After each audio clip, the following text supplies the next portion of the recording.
One of the guard finally agreed to teach us how to fight, but first we need to choose a fighting style. Well, I know that I want to be a mage. Our kill isn't sure. Magic isn't really my thing, so I was thinking of taking up the axe or the sword or maybe the bow.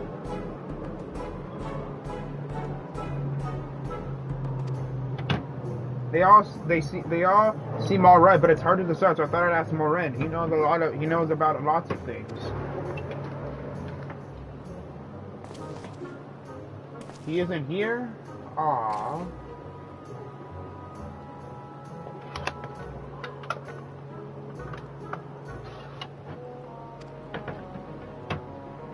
Oh, why don't you have the Warrior of Darkness choose for you? What do you think?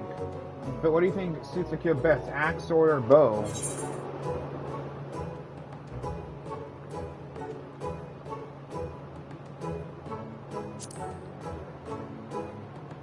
The sword. If you took up the sword, you could be just like Brandon, the Warrior of Light. I love that tale. Let's borrow the book today.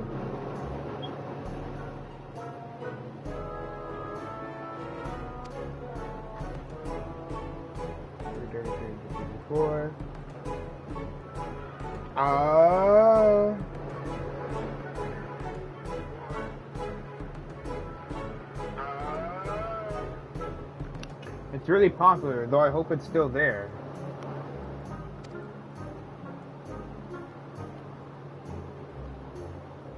Thanks for helping me decide Warrior of Darkness. I'll start with that style, maybe try something else later on.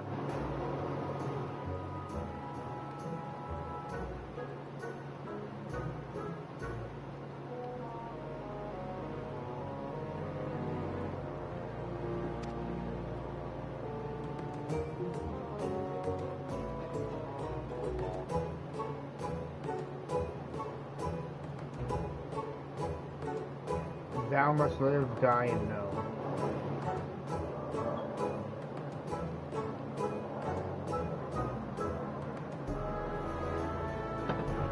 And when I get really strong, I hope to have a bout with you.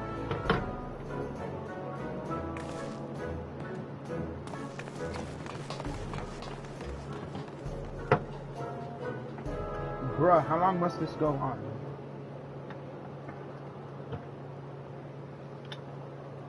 Why am I in first person?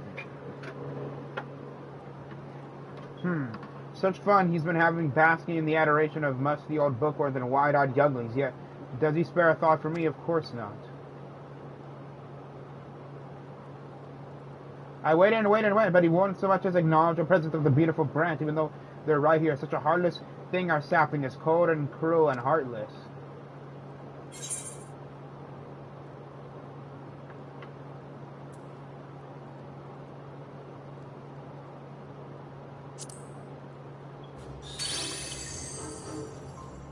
If you truly miss it, you should have cried from at the top of your lungs the instant you arrived. To make up for it, you will call with twice the passion next time. Though, for there to be a next time, you've some few struggles to overcome. So my adorable sapling, the world is on the verge of destruction, is it? Heh, how do I know this? Joined as we are, spying on you is as simple as sliding down the back of a rainbow. Would that I could aid you in your quest, but the fate of we faithful is bound to that of the star. Whither it goes, so too do we follow. Such is our way. So the most I can do for you is spare you the pain by gifting you the sweetest of eternal dreams. But if escape's not to your liking, then you must struggle with your fellow mortals.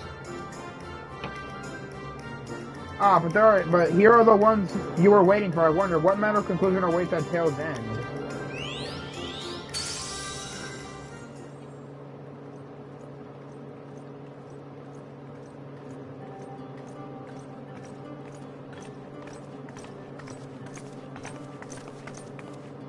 My apologies for the delay.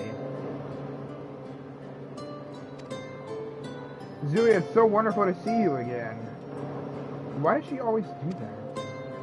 You doubtless have much catching up to do, so I shall leave you to it. I've taken the liberty of unlocking the bucket list, and you may enter at your leisure.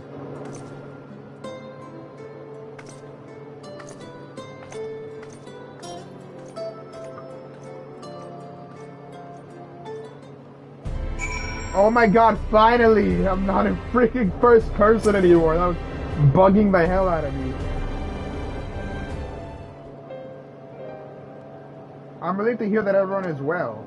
I had this feeling like a pit in my stomach and I was afraid that something might have happened.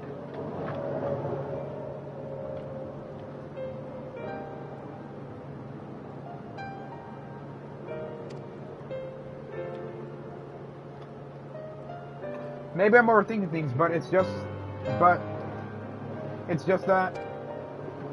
where's Gaia, man? You have Gaia. I'm the Oracle of Life. I remember spoken with Hyla and never once heard her call. Even so, I always had this feeling deep inside my connection to something immense. These past few days, though, that connection has wavered, as if that immense something was distant, then close, then distant again. And then the other night, I was jolted away by the feeling that it had been completely severed. Wanting some fresh air, I went to open the window, and to my home, the sky was ablaze like during the star shower.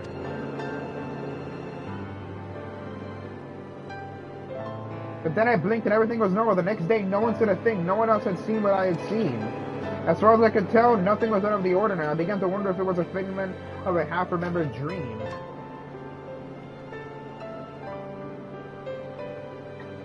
Zooey, what are you not telling me?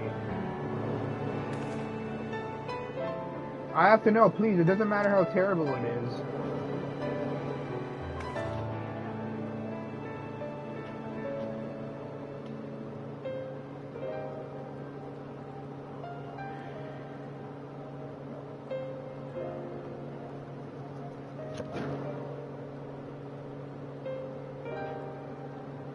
It wasn't my imagination that the doom we witnessed in Amaroth has come again.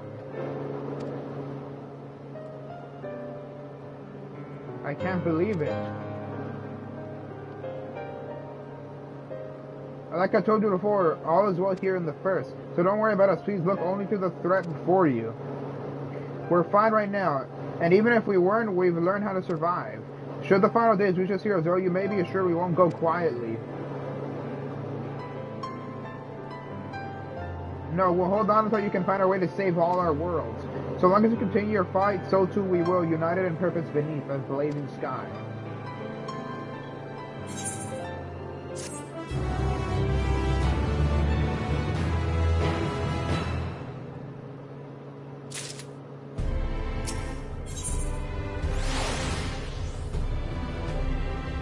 Where the hell is Gaia? I thought I did the freaking, where the hell is Gaia at?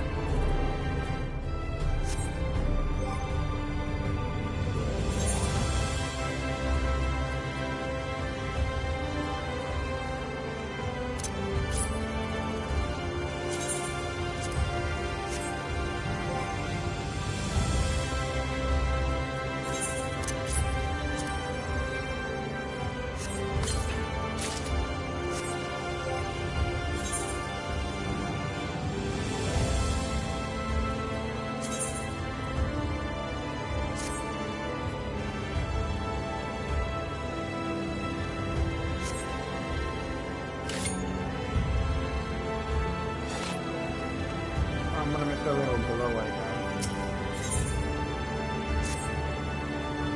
You're headed to the umbilicus to consult with Elidibus, right?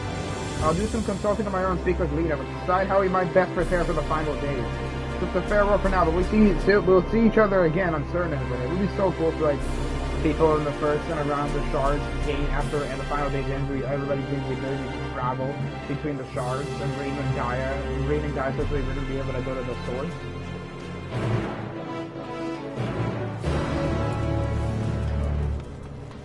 Oh wait, I can just go there.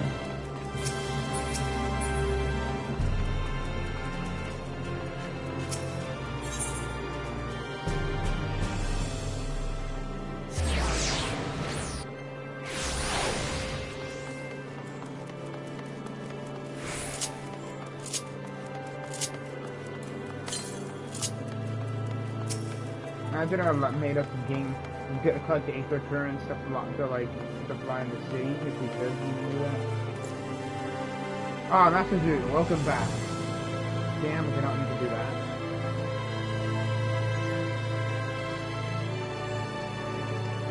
The captain has told me I'll give the word and I will show you to the ocular.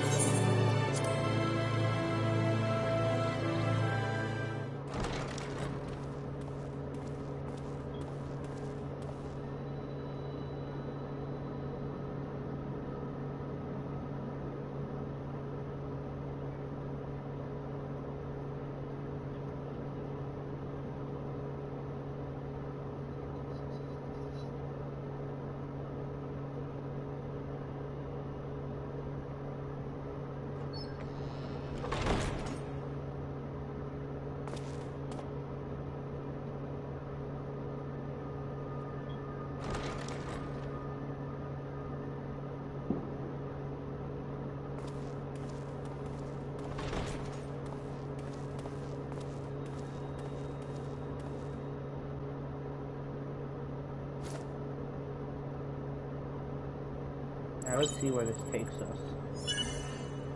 Biometric authentication complete. Please state your business.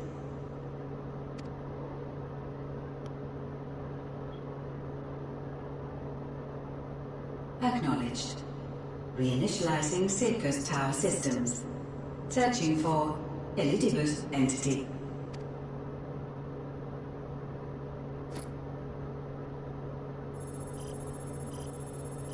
It's getting pretty interesting. Target located in subterranean core power accumulator. Projecting image. My home. My friends. No more than a dream.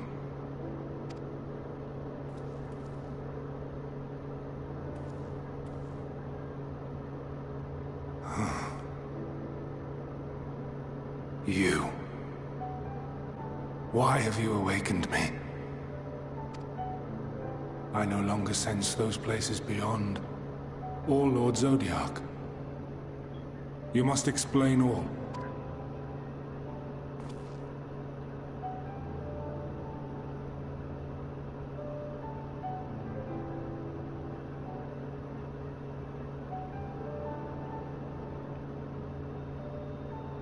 So, he is fallen, and my brethren's souls returned to the star.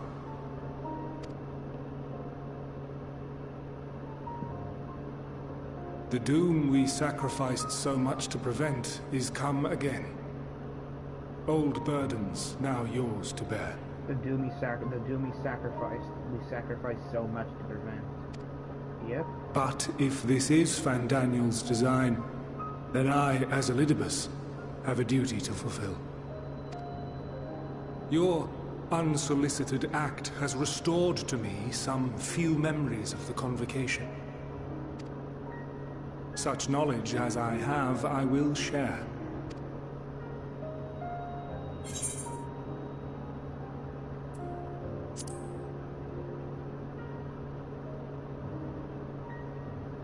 Why apologize for receiving a favor of the defeated? If it sits ill, consider it payment for freeing Lord Zodiac from servitude. Where to begin? Oh, yes. Ah, the end. Your understanding of what caused the final days is consistent with our own.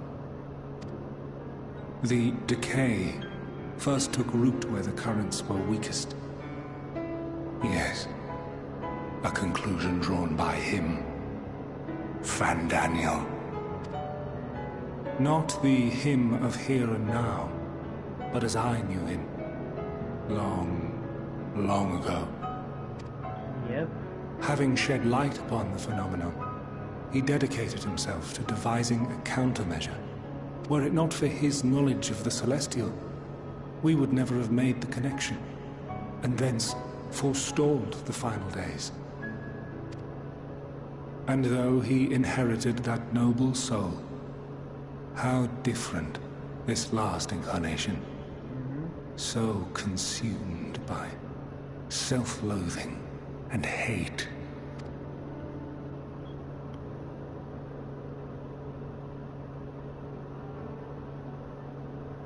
Elpis, Yes. The name is familiar to me.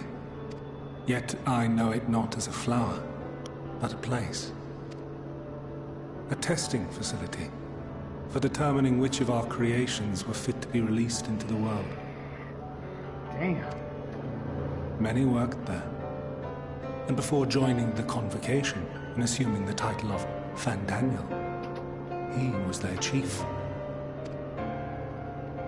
He was Hermes. Hermes.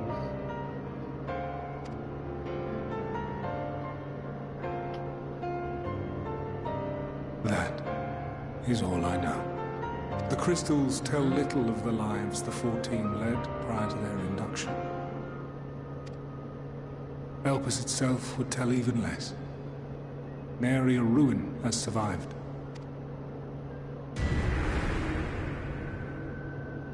Wait. I saw you there. In Elpis. No. I did not. But I did. I did. A lingering trace of impossibility. What are you talking about? And a truth that fills my heart.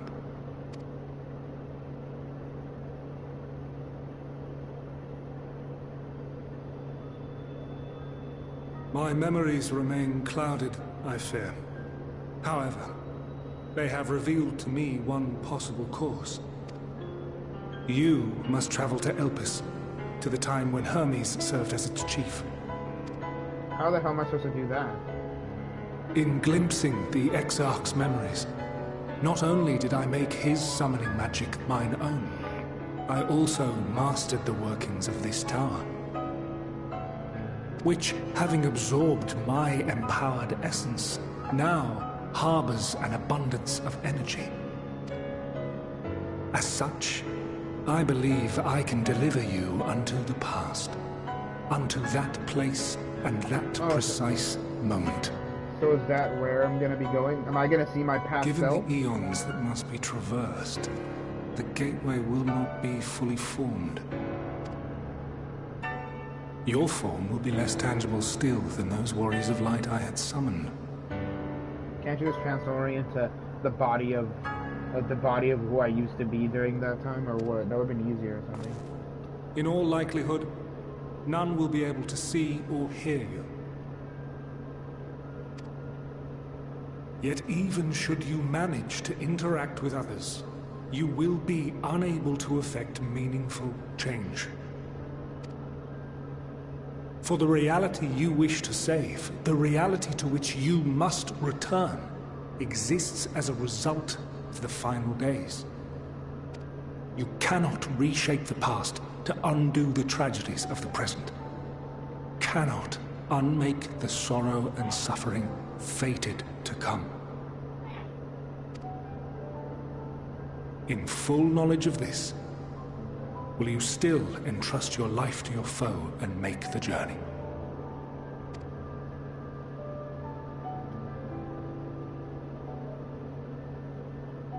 Okay, so that means I can't change. Very well. Okay. I shall cast you unto the river of time. Let this be my final act. Okay. You must input the commands. I no longer have the authority. Wait, so why is the hologram just like, why can't I just go to where he actually is? First, you must reconfigure the systems, that the tower's ether may be channeled for the magic.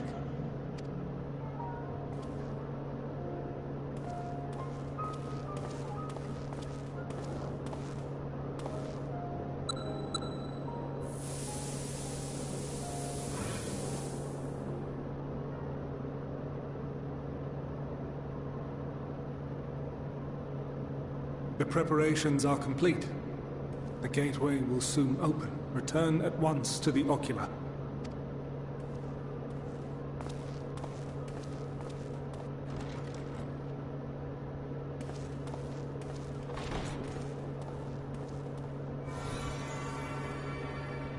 All appears to be in order. The ether flows unimpeded.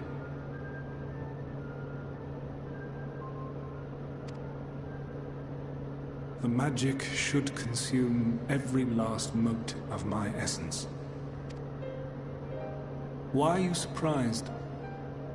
Did I not say that this will be my final act? Then he says farewell, Esteem, or something. That'd be shocking. Lord Zodiac is no more. There is nothing for me here. The ones I love and long to see again are waiting in that promised land, beyond memory and dream.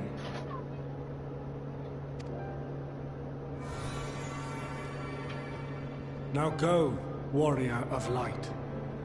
Go, and do not look back.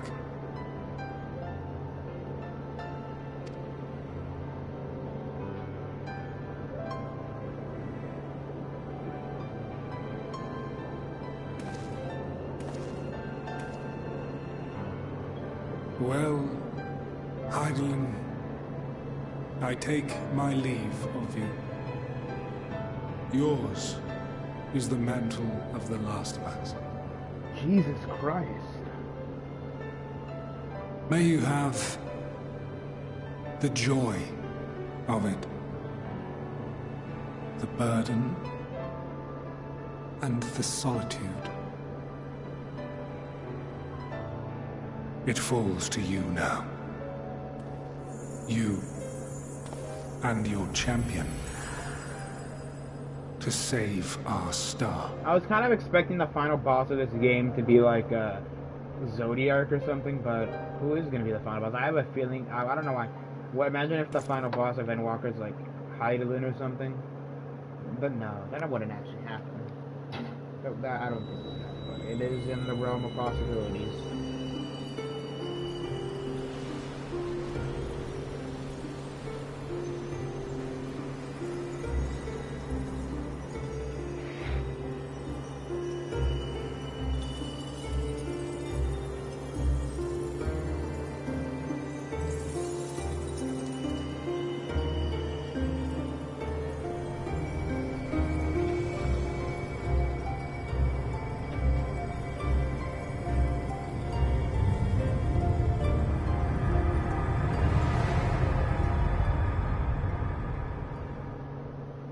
Wait, how do I get back?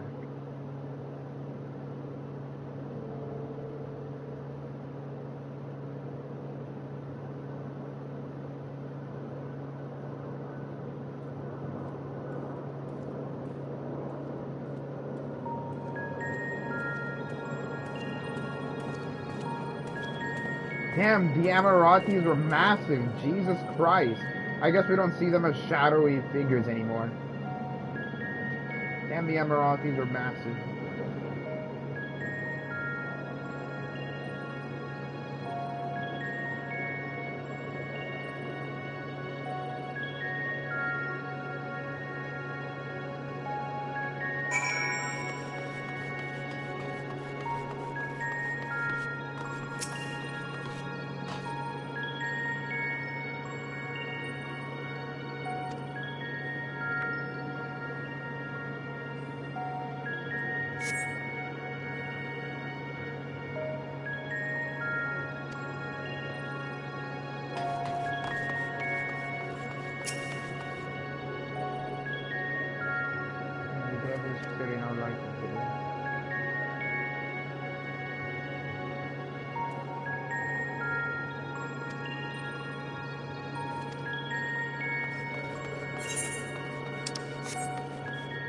Yeah, I guess the Amaranths, I thought the Amaranths were actually legit shadowy figures with like dark shadow faces, but I guess the only thing that's similar to the things I've seen are their cloaks and their masks.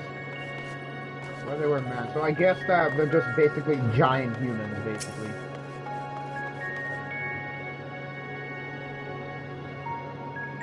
This is the right place, yes? Population.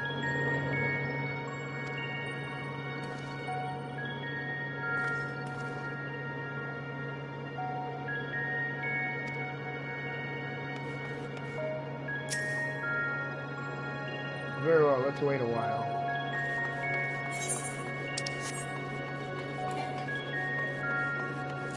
Damn, all I have to do is walk. All I can do is walk.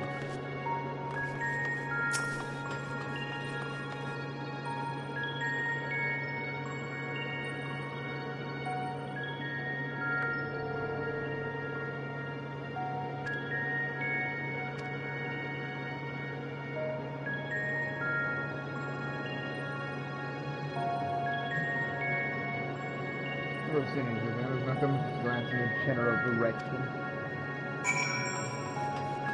That is absolutely good. I can't even freaking sprint. No, that's a bunch of bull.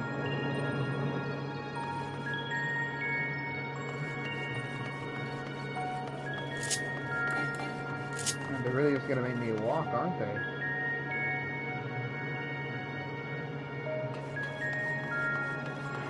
It's not as hot as it was earlier today, but it's gonna be exactly like that hot tomorrow.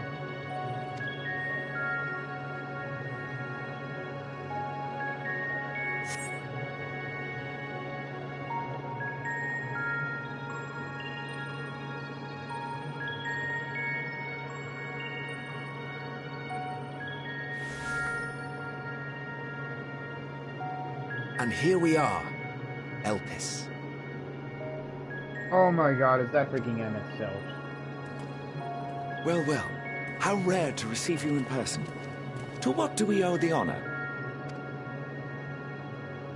Oh, just a few odd tasks. We'll be here a while. You're welcome to stay as long as you see fit, of course. As a matter of procedure, however, I must ask that you kindly remove your masks.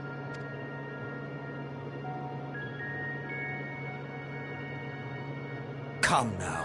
Is this truly necessary? Surely you can tell who we are. Oh my god, it's Emet-Selch. Who you are, perhaps, but I am far less infamous. Regardless, if we do not follow protocol, 'tis our hosts who would be held accountable. So, please, do favor us with your handsome face.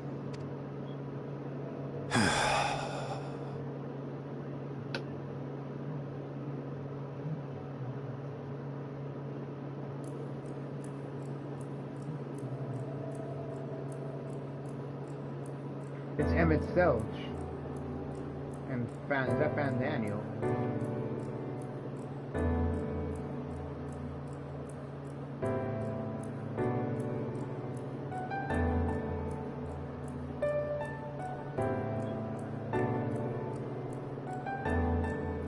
Satisfied? I thank you for your cooperation. You are free to go about your business.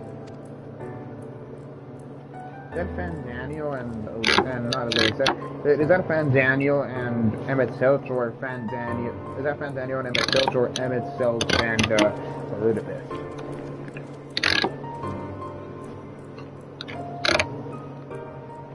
By the by, you see it too, yes?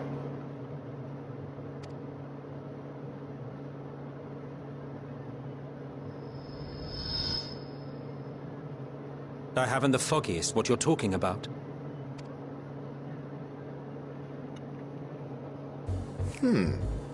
That's odd.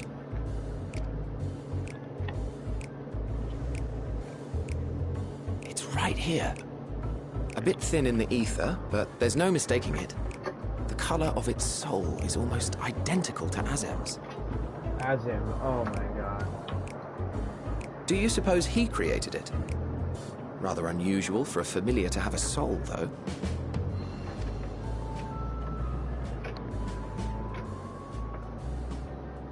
Don't ask me. All I know is that it's trouble. Doubly so if it's his spitting image. So let's leave it be. Come now.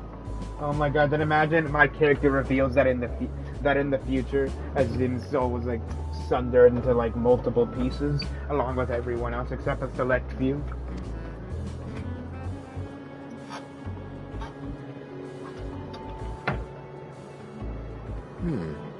It's trying to say something, but it's literally too intangible to form words. Why don't you give it some ether? Spare a snifter of your bounteous reserves. do you take me for? Why, a dear friend, of course. One who wouldn't let acts of kindness, such as my accompanying him on errands to far-flung outposts, go unrewarded.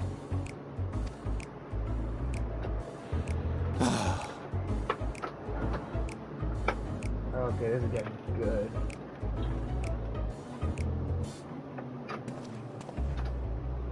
I suggest you close your eyes, or this may be unpleasant.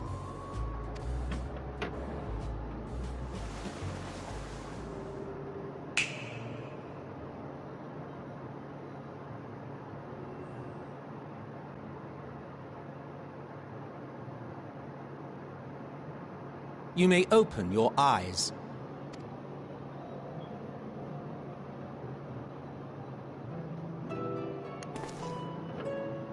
Okay, how the hell are they able to see me?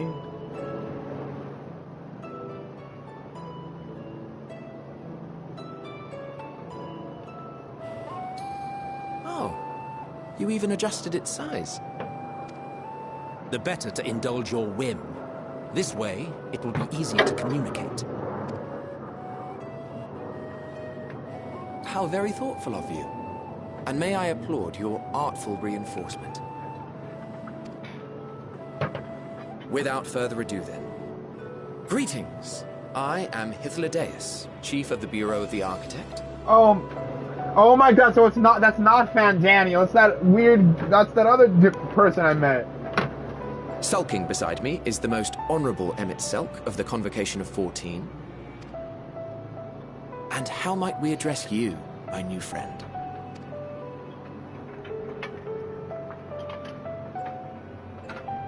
A fine name.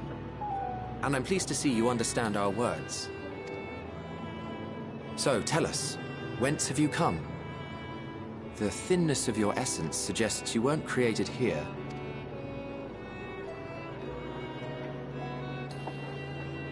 You do not know? Or cannot say? Allow me to ask a different question then. What brings you here? Why can't I just say I'm from the future?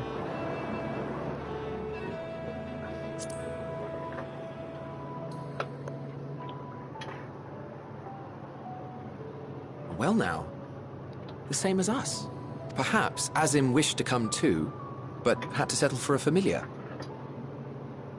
Perhaps Azim wished to come too, but he had to settle for familiar. Oh my god.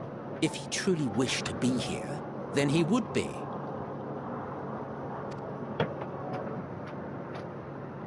Right you are. My apologies if we've given offense. The two of us can discern the color of souls, you see, and yours happens to resemble that of a friend. And with your purpose matching our own besides, we jumped to a hasty conclusion. We are here to speak with Hermes, the chief overseer of this facility, which we also intend to tour in order to gain greater insight into the man's work. Humanity starts just saying in the near future, Azim's soul will be sundered into multiple pieces. We, I say, though this is Emet-Selch's charge. I am here only to serve as his guide. And I should be happy to serve as yours as well, by way of an apology for the misunderstanding. That's when we Wait, are you suggesting that we bring it along on official business? This thing we know next to nothing about? Then imagine we actually run to Azim or something. If you harbor suspicions, better to keep it close than leave it to its own devices. Wouldn't you agree?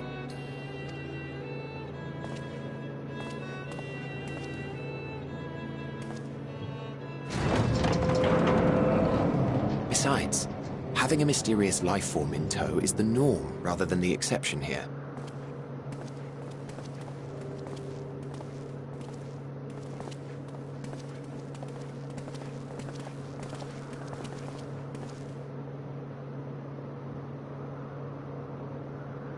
Welcome, my friends, to the testing ground of creation at Heaven's Edge. Elpis. The world unsundered. Jesus Christ, it looks beautiful. So, yep, the game's probably gonna, my stream's probably gonna, my game might crash. This presence. Oh my god, the game's only freezing. Hermes! Visitors! We have visitors!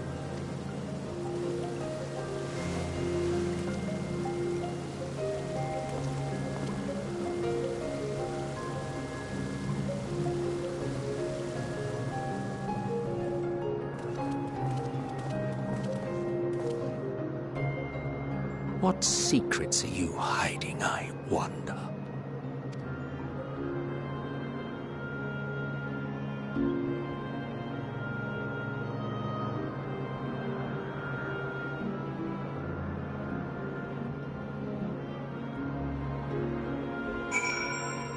Jesus Christ! Bro, I'm literally a giant! I'm the size! Okay, now when I'm this size, I literally feel like these guys are normal sizes. Oh my god, this makes me feel like this makes me think now everyone else in the Unsundered World is literally just midgets at this point. My character's a midget, basically.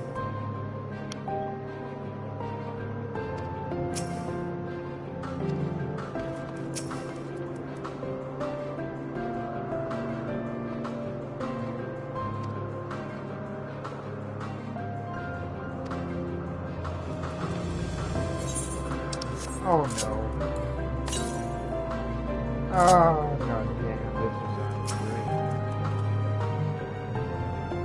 Oh my god, I need to tell Ricky what I just am. Oh my god. Oh.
This is hardly my first time here, but the scenery never fails to take my breath away. Why, it feels as if you could reach out and touch the heavens.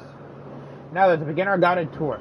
Perhaps you already know these things, but for the sake of thoroughness, I shall start with the basics. Using concepts to give shape to Aether, creation magic allows us to bring forth anything we desire, be it inanimate objects or living beings. Anyone may conceive of concept, but they must all undergo evaluation at the Bureau of Architect.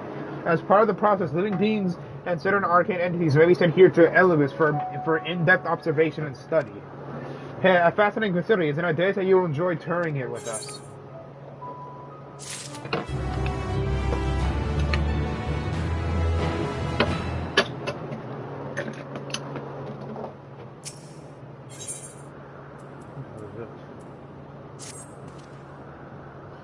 Now then, our friend Hermes, aside from overseeing the facility, he also conducts his own research. What if Hermes was secretly always effed up and evil and only hid it when he was not sundered, when he was unsundered? Chances are he will be at the main observation hub, so let us seek him out there first. Attired as you are, however, you stand out... Attired as you are, however, you stand out a little too much. Our dearest Emet-Selch wishes to keep a low profile for his errand, so... Do you know how to make a robe? The basic concept will do. And no, in that case, Emet-Selch. No, your whim, your responsibility. You're getting another timber of Aether out of me. The way he scripts sometimes, you'd think he wasn't a nigh bottomless font of magic. Very well, I shall make the robe, but perhaps you can assist. Come, let us search for the requisite material.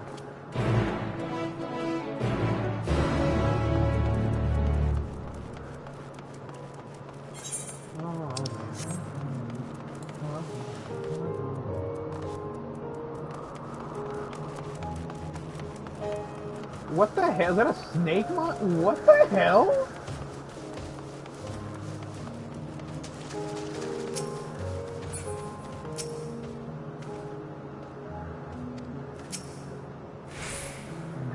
No, oh my god, I love Emet-Selch.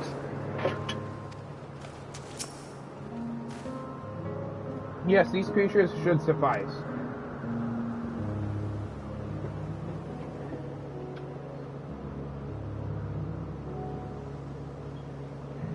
An etheric rope, I want you to use it to capture, shall we say, two... you can't even say it. There are 3 species here, I believe. Any 2 different kinds should serve.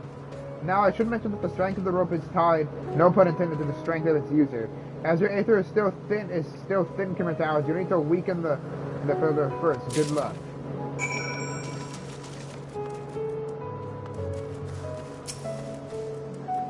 Okay.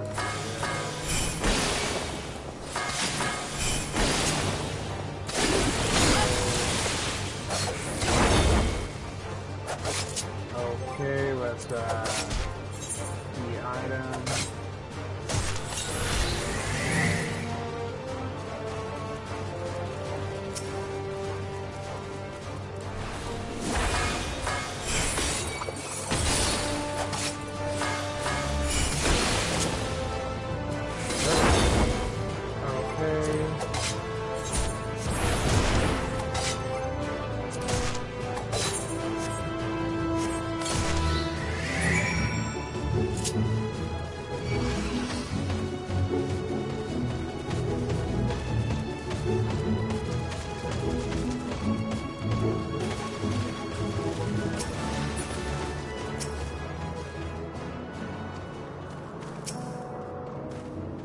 You've caught the petal die. Come, let us see. Imagine they say, man, your magics and moves and fighting style are very similar to Azim's or whatever. Can you imagine that? Yes, these fine fellows will do nicely. And now for a spot of reversion. So is this shortly before the? Is this? I'm in the timeline shortly before the final days actually starts happening, or this is like a really couple years before the final day starts happening. Yes, and now for a spot of reversion.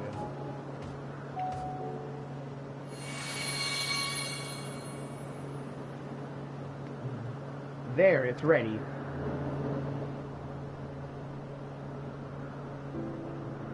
It's nothing fancy though. When we're trying we're trying not to stand out. Wait, it's nothing fancy, but then we're trying not to stand out. Try it on for size.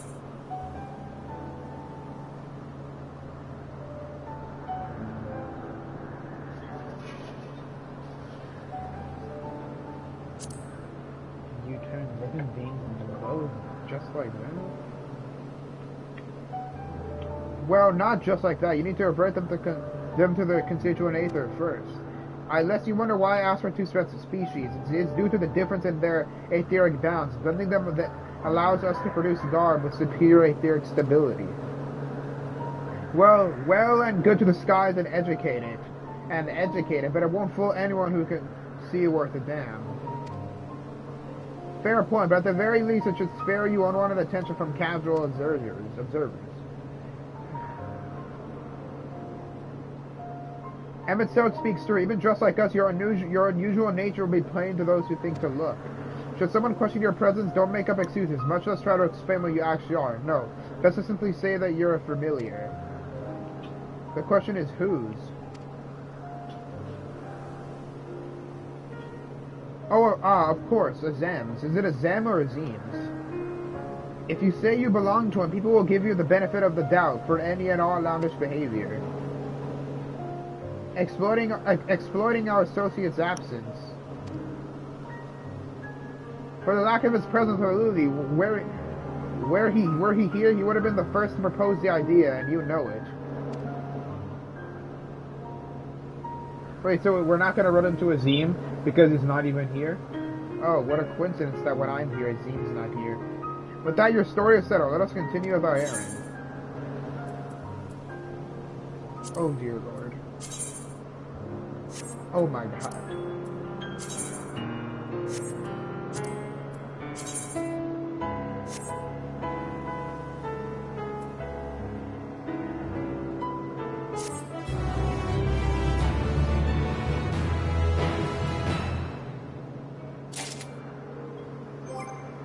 Oh my God.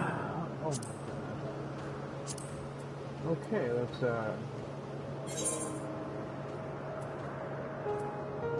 body, legs,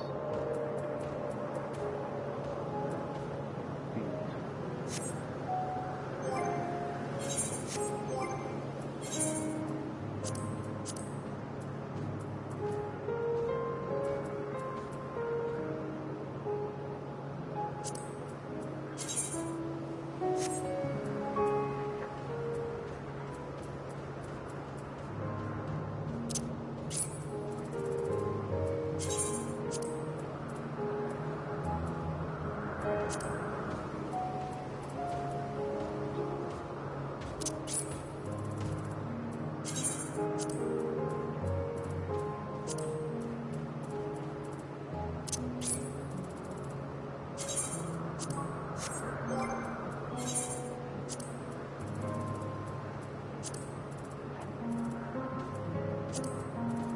Okay, place an armory check.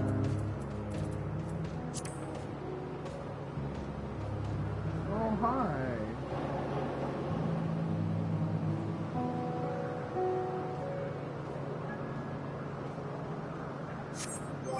Okay.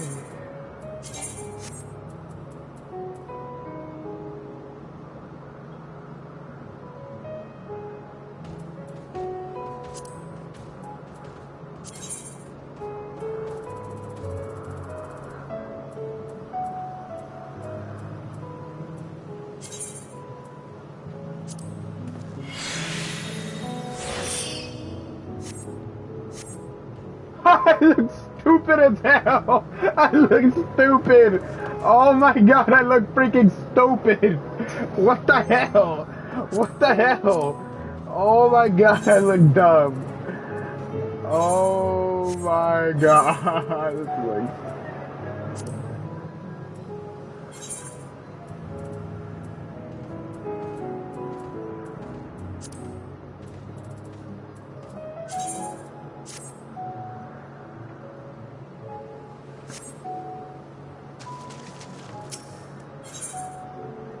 Search of Hermes. If you are ready, let us continue along the path to Anna Gonoris. The place serves as an observation hub and residents vote. Someone there should be able to point us in the direction of Hermes.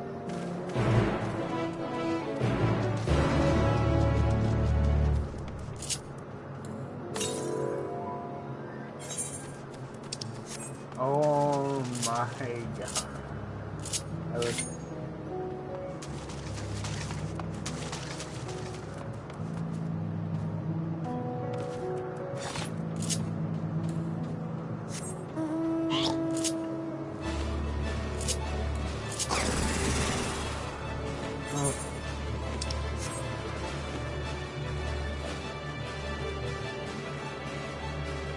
This is gonna be fun. Oh, I forgot, since I can't get XP, whenever I discover the new location, I don't get any XP.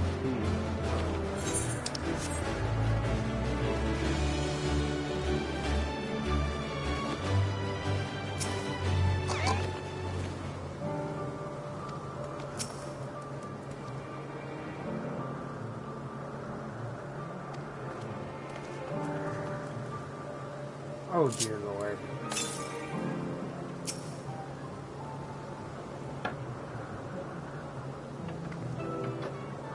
Yes, can I help you? We wish to speak with Chief Hermes. You know where we might find him.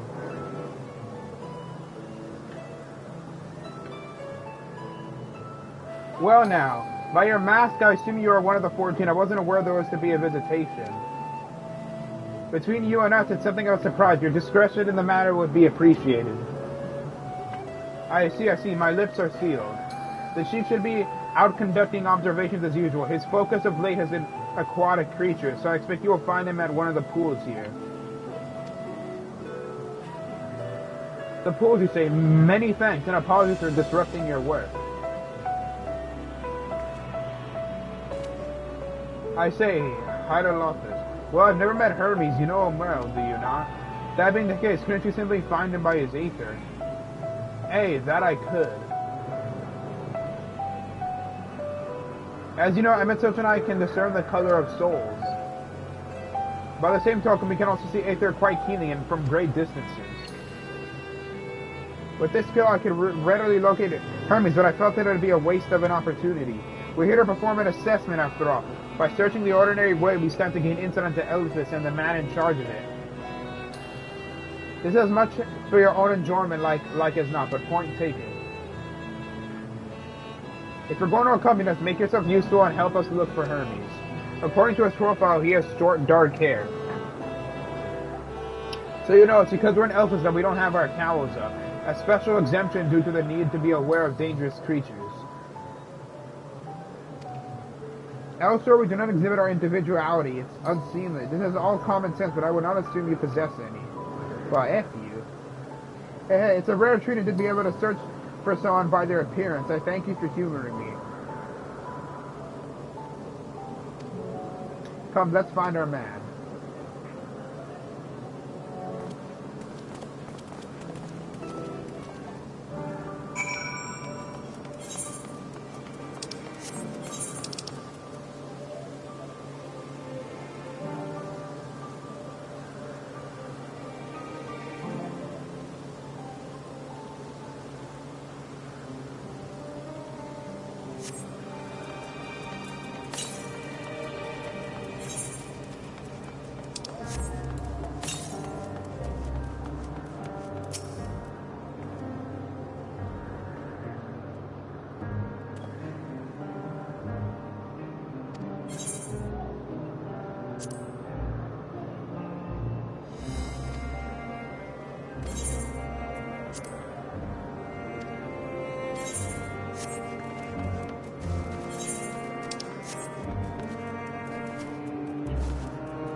Oh my god, they're just looking at axolotls.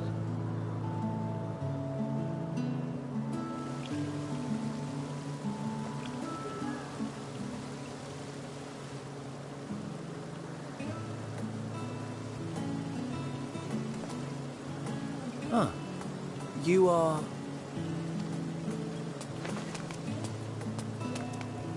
Oh. Different. You're different too. You and me. We're alike. Friends. I want to be...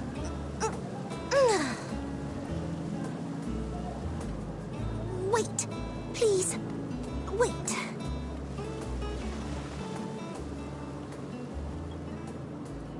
Greetings and salutations.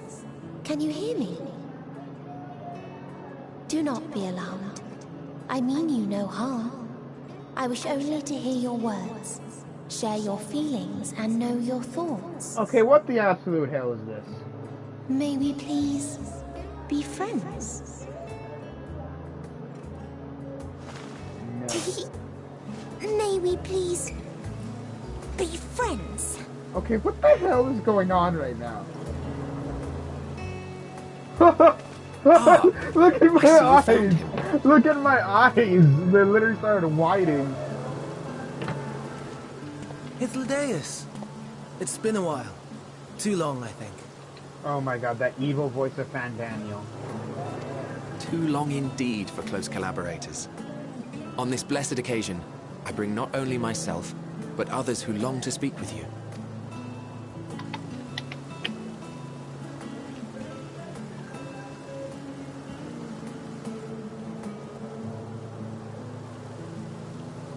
You are of the convocation?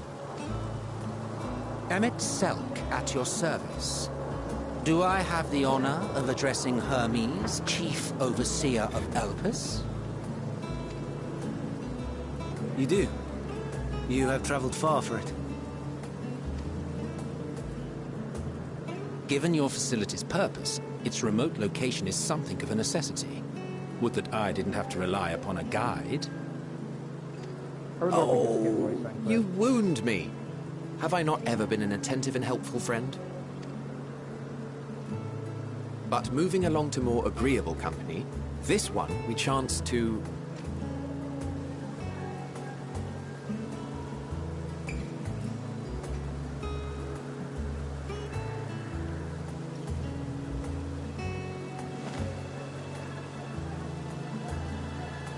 Well, you certainly have her attention. Is she one of yours, Hermes?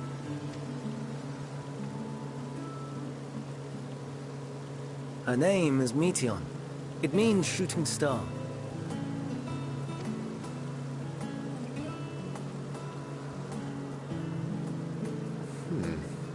If I may make an observation, her ether is terribly thin. I fear she might dissipate at any moment. Nor do I believe you've made a submission to the Bureau. I would remember such a concept if you had. I haven't, as you say. I judged it too early. She's a pet project of mine, still undergoing preliminary testing. But rest assured that I will attend in person ere long. Very well. Being an authority on flying life forms, I appreciate that you are exacting in your work. I shall look forward to your submission. If we have finished with the perfunctory chit-chat, I would discuss official matters. Or is he going to be invited into the convocation? By my coming, I trust you already anticipate the subject. I have an inkling, yes. Please wait to the main building yonder. I shall join you as soon as I've returned these creatures to their homes. What's wrong, Hermes? The Nemestoma is missing. That's an axolotl,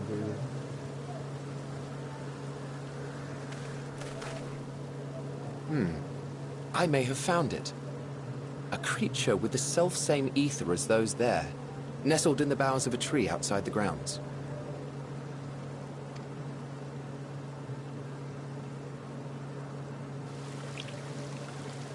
You're saying they can climb, with their sorry excuses for limbs? The fashion has been to imbue aquatic creatures with the power of flight, ever since the words of Metron created a sky-swimming fish. The Ambistomas too can fly, if only slightly, and they could conceivably climb a tree. Whether they can come down safely, however... Excuse me.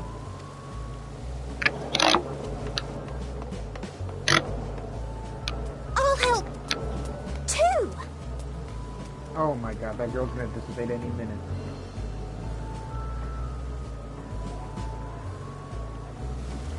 And what are we supposed to do with this lot?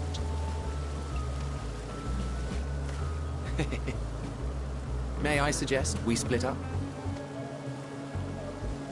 If you would be so good as to assist Hermes, Emet-Selch and I shall keep an eye on these adorable creations in the meantime.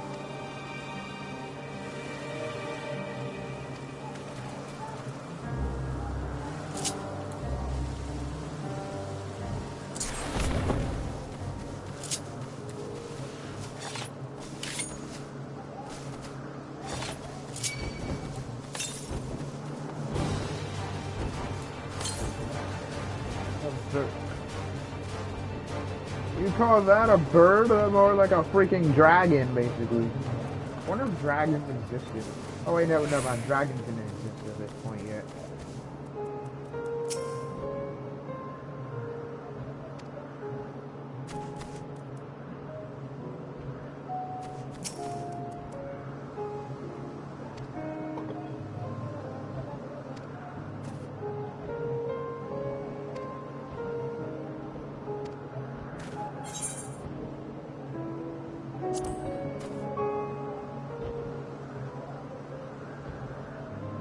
No, I'm fine. If a little embarrassed. I forgot to read the spec creations lines.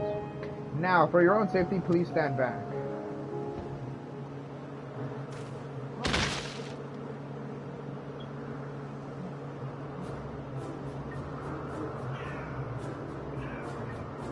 Ugh.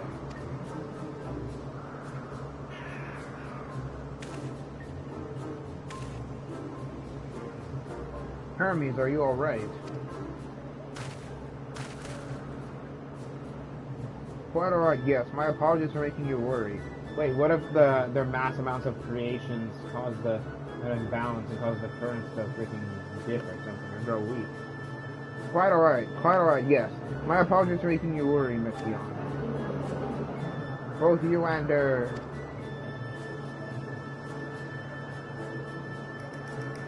Zuyuchia, you are called. An intriguing name, somehow reminiscent of a new creation. Thank you for coming after me.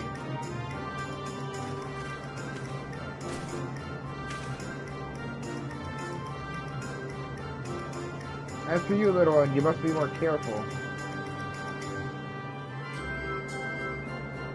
You may be able to fly, but it doesn't mean you cannot fall and hurt yourself.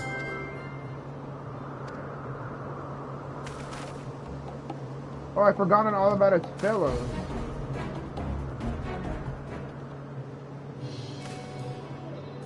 Truly, what a relief. I must thank Emet-Selch and Hyphilitus when I return to them, but first with the distractions out of the way. As Chief Overseer of Village, permit me to welcome you to our facility. I hope you will enjoy your time here.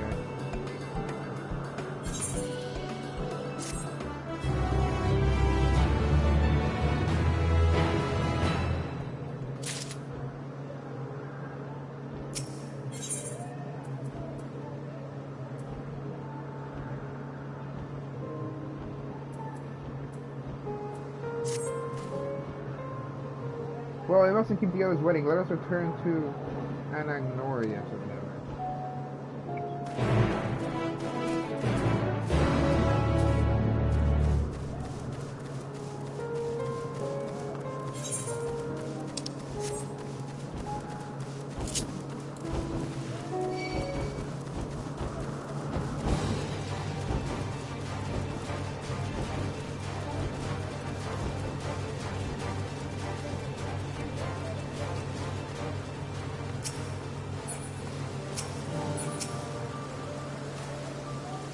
My apologies for trouble. Owing to your kind assistance, all the blah blah blah are safe and well. The axolotl. I'll presently send them back to their space if you would go on ahead to the main building. Upon entering, you'll see a table and chairs, a meeting area. We may speak there.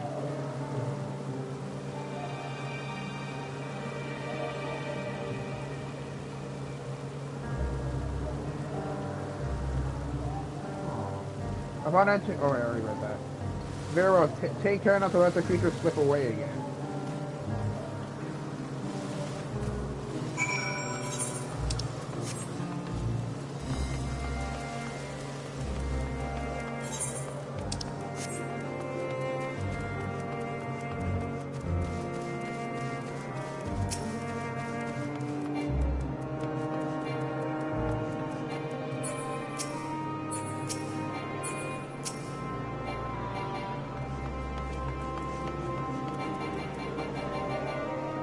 What do you mean cannot see target?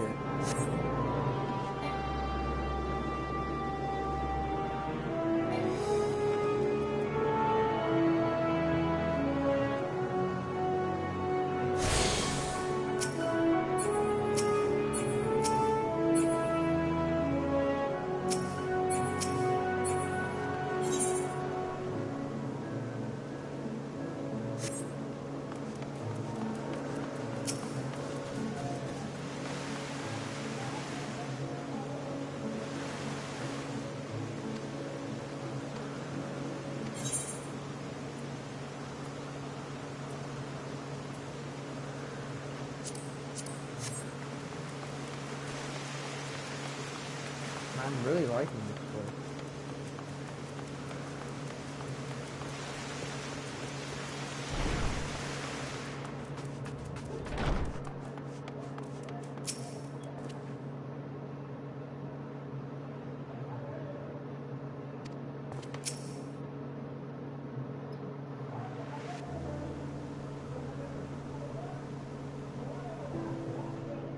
This appears to be the place. And here is where we part ways. Hi.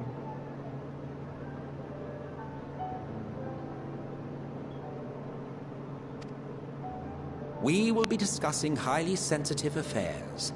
Only a select few may be privy to such knowledge, and that does not include someone who cannot or will not divulge their origins.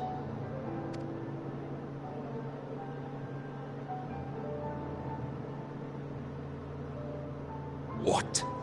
Will I have to remove you by force?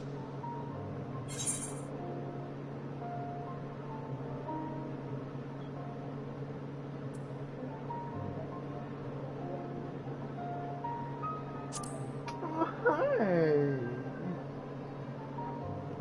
Let's hear them then, these reasons of yours. Who knows? If I deem your mysterious cause worthy, I may even be inclined to offer my assistance. I do not object to his attendance. Hermes, this is highly irregular. Perhaps, but I believe he can be trusted. Meteon would not have taken to him so quickly otherwise. Moreover, the presence of a third party may help me to maintain composure.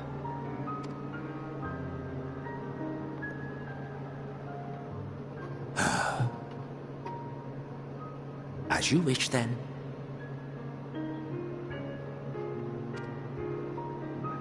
Behave yourself, do you hear?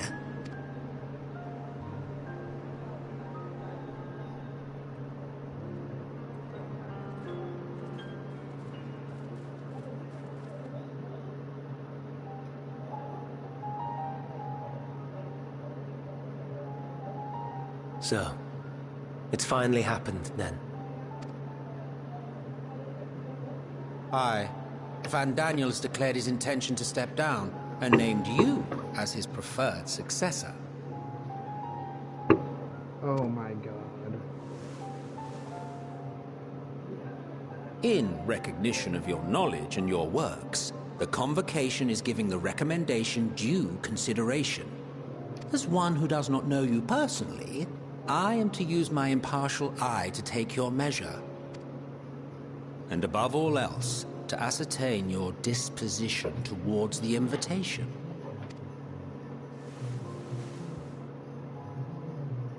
I understand that you and Fandaniel are close. He himself was once chief overseer of Elpis after all.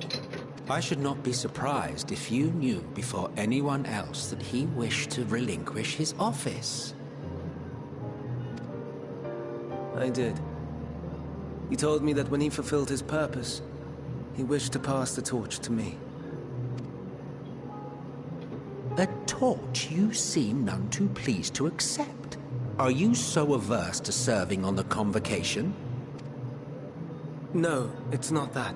For a humble researcher like myself to even be considered is an honor beyond words. No. What troubles me, what I struggle to come to terms with, is the very fact that Fandaniel is stepping down. Does this not mean that he will return to the Star?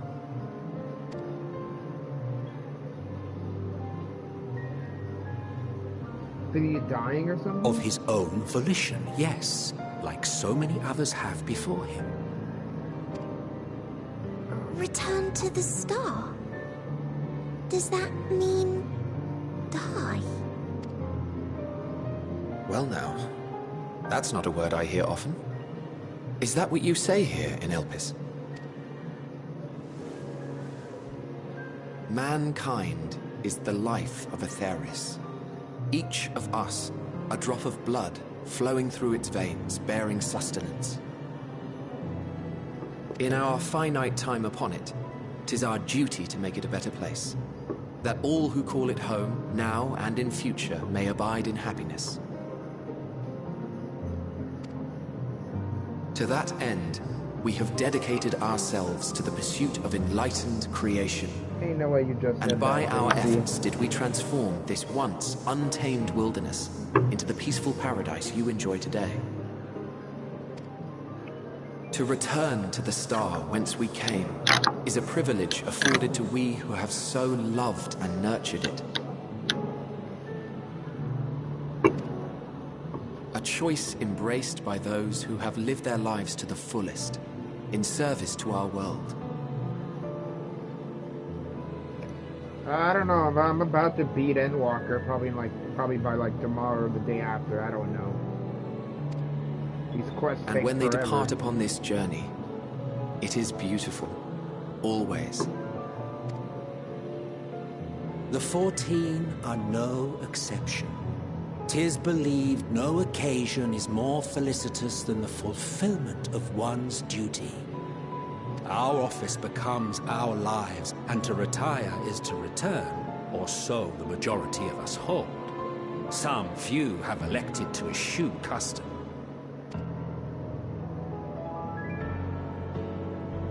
Mayhap you feel Fandaniel's deeds do not warrant his return.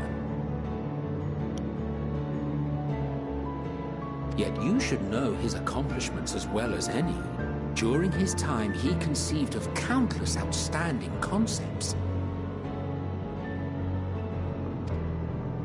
And channeling the wealth of experience he attained here in Elpis, he brought forth many new specimens. I know of all this. I do. It's just... I cannot fathom why someone so great and wise, who could still do so much good, would want to end it all.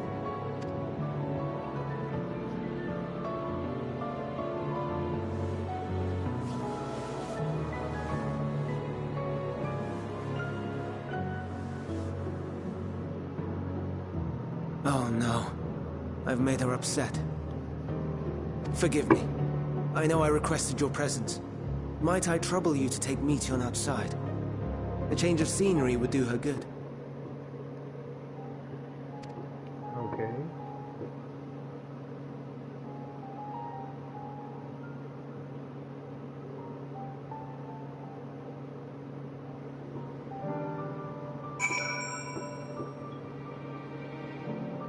Okay,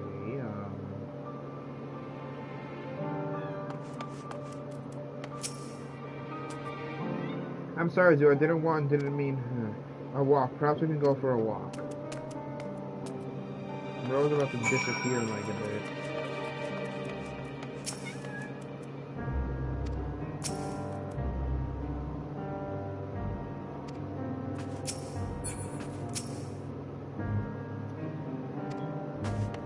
Oh, I will hold you to that. Hermes gets sad when he thinks about death. When others are sad, I'm sad too. That's how I am, how you made me. Don't worry, I'm fine now. So, why did you come here? You want to learn about Elpis and Hermes? Ooh, teach you, I can teach you. We can take turns, I'll tell you something, then you tell me something. Sounds like fun. It will be. Where's our let's talk to Memon. He should be near the Aetherite. I'm not good at explaining, but Memon is, so I'll have him explain instead.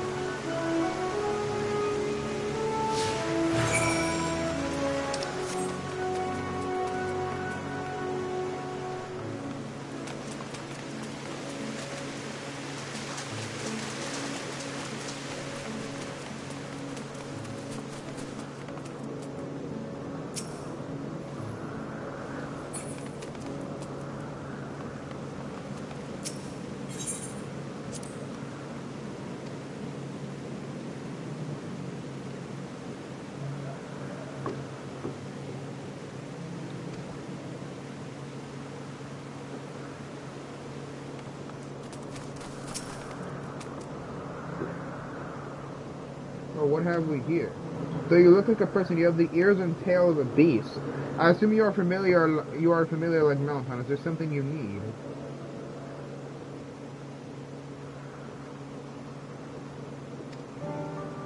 This is Zooey. Could you teach him about Elpis?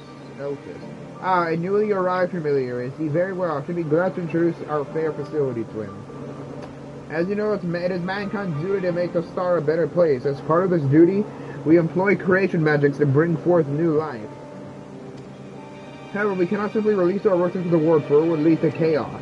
No, any and all life forms must undergo extensive testing to determine their fitness to exist. Testing was conducted here in Elpis. Every candidate is subject to rigorous study in which we identify their properties, surmise what habits might be suitable, and speculate as to the effects they may have on the environment and other species. Should it be judged a beneficial addition to the star will be allowed to take its place in the world.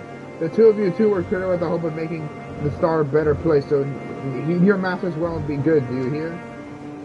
We will, Memon, we will. Thanks for the lesson. You had a turn, now I get a turn.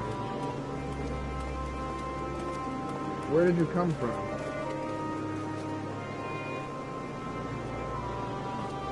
So if the creations are deemed to deemed to a little too dangerous for the star, they're just either are they killed or are they just gonna have to remain here forever?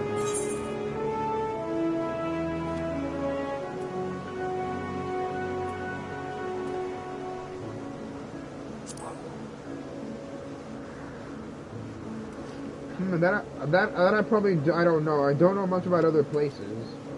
But this place is important to you. I can feel it. Oh, my power. I haven't told you about it. A creation. That's not a creation. We're not being watched. Then I'll explain my power.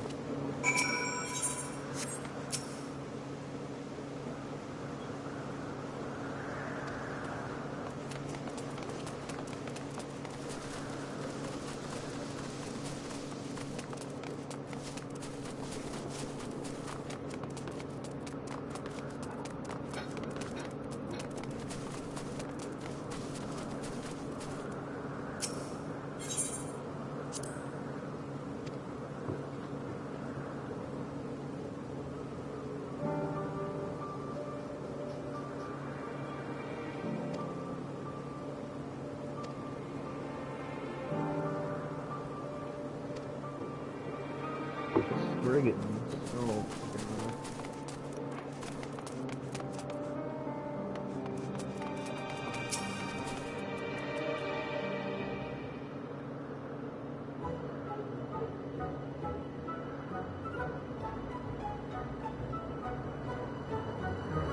Oh, this creation is perfect.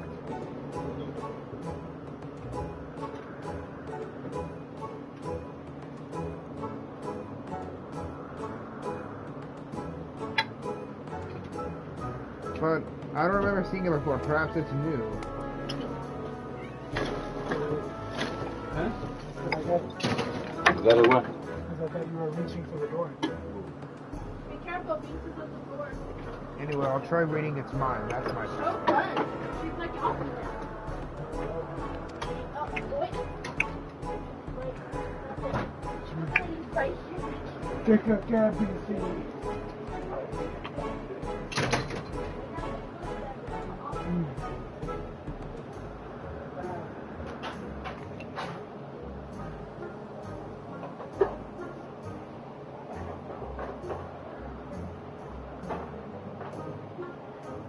I can't read it, or maybe there's nothing to read.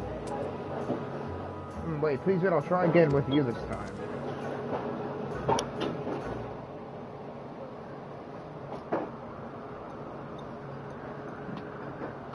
Greetings, can you hear me?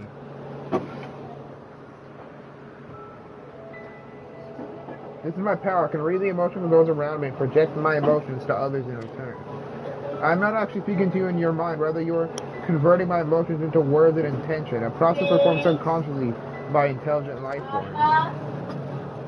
The ability is vital to my mission, for it allows me to interact with intelligent beings even should they communicate via unknown languages or other nonverbal means. As a consequence, I am clumsy at speaking. Yet though I struggle to express myself in this fashion, Hermes wants me to speak as much as possible, for everyone has thoughts and feelings that they wish to hide. I harbor an affection for you, one that is difficult to define. Aside from the fact that I share common traits, that you share common traits with us, your thoughts are complex, prismatic, that draw me in and leave me wanting to know more. Out of respect for your privacy, I will refrain from using my power when speaking to you. Nevertheless, I want you to know that I wish to be your friend. I'm not sure you got a little mad. Did you hear me? Hey, good, now it's my turn again, so what are you good at?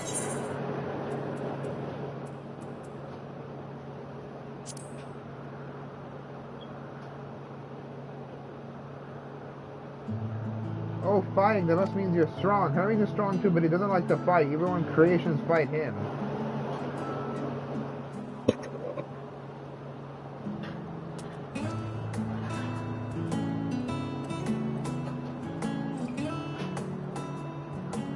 I think we might be bothering it.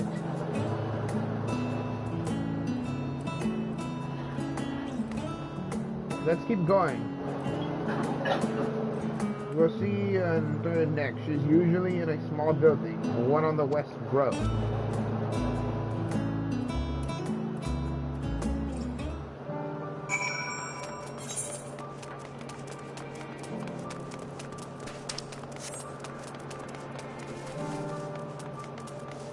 I'll probably end the stream and go inside once I finish the second to last section of Endwalker. I'm gonna stay home tomorrow. I'm not gonna go to church with Mom because I'm playing the game. Well, if it isn't Emet-Selch, I see you've brought a friend today. Greetings, Amanda. An apple. Could you make me an apple? The kind Hermes likes, covered in syrup. I want to share it with Zooey. Oh, a candied apple. Hermes is certainly partial to that, but you know you can't. But you know you can't eat, Emet-Selch. You weren't made to do so. But I like it too. It may seem that, but it's due to your ability to share this thing. You've taken Hermes' likes for your own. In any case, I can't prepare an apple right now, but I'll bring one for Hermes soon, I promise. I'm sorry, Zero. I wanted to show you my favorite thing. Then I could ask about yours, but I failed.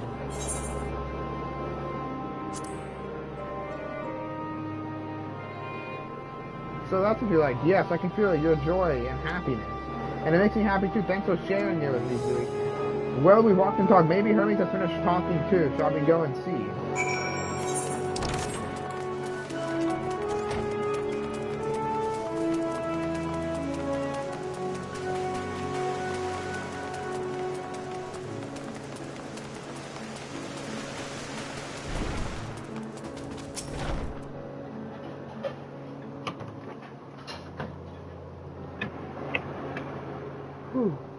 There you are. I can see the fresh air has done Metion good. Zuri wanted to learn about you and Elpis. Okay, never that sounds right. Elpis. So I taught him. About this place, about my power, and about your favorite food. I'm not sure if that last one will be of any use. But I do appreciate you keeping Mete on company. While you are away, I finished speaking with our guests. Finished Harley, you requested him to consider the invitation, so we have no choice to occupy ourselves within an inspection of your work. My apologies. It has been decided that Emet-Selch will accompany me as I tend to my duties. If you wish to learn more, perhaps he would like to come too. I'm compelled to remind you that he is no way associated with the convocation. We simply chanced to meet at Propi Land. There's no guarantee that the matters we discuss will remain private. I do not mind. To see the joy his presence brings Etienne, I cannot imagine our mysterious friend harbors malice intent. Zuri is kind, really, truly. He taught me as much as I taught him. You're coming, of course, to watch Hermes. You're bound to learn lots and lots.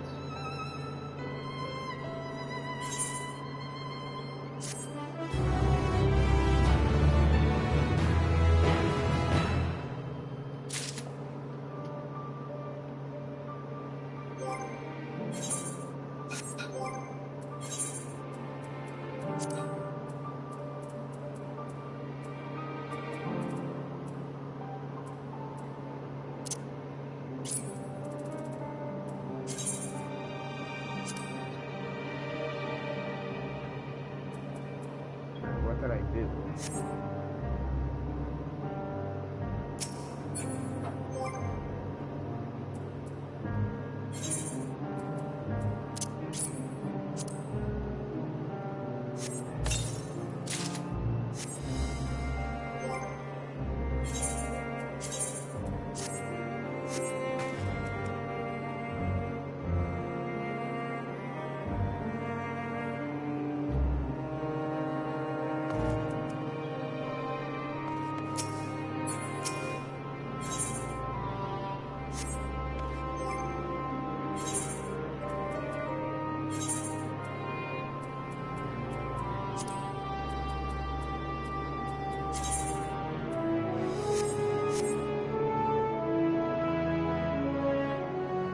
I'm just gonna probably stick to this until I finish all these quests. Don't really have anything important I need to fight. Composure regained. Hermes is ready to return to his duties. If anyone is ready, there are a few crates I need to check on. First, we shall return to the spot where we found our wayward Amistoma. Have care when you step outside a hub, for there may be more unruly creatures about.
Honor warrant terror.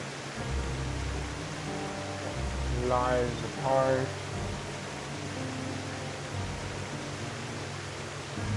Okay. Lives apart.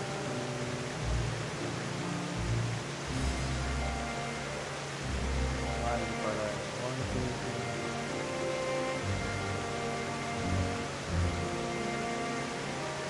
15 quests. I'm definitely not going to be able to complete all of that. I'll probably stop at caging the messenger. Oh, who knows? I might just continue. Who knows?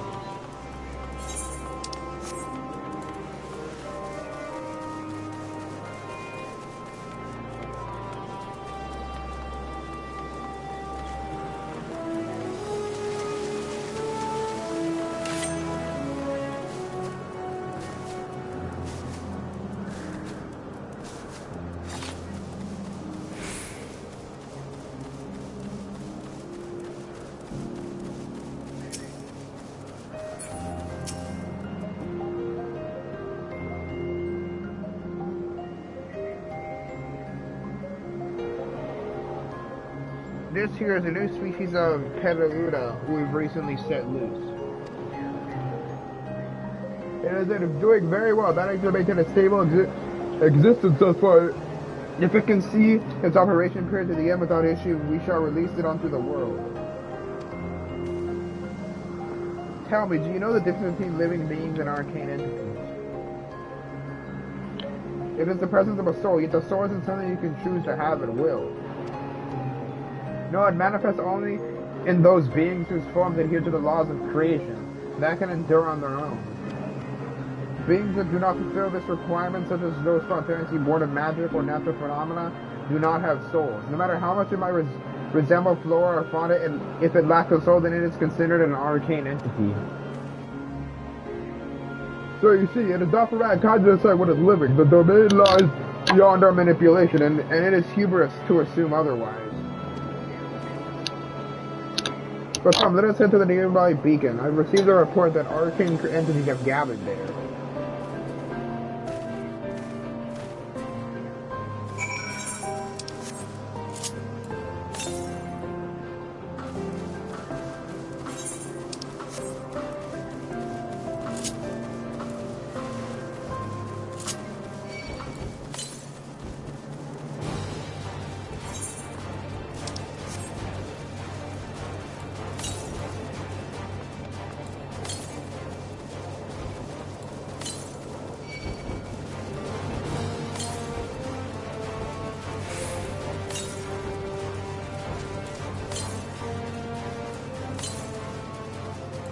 Hell.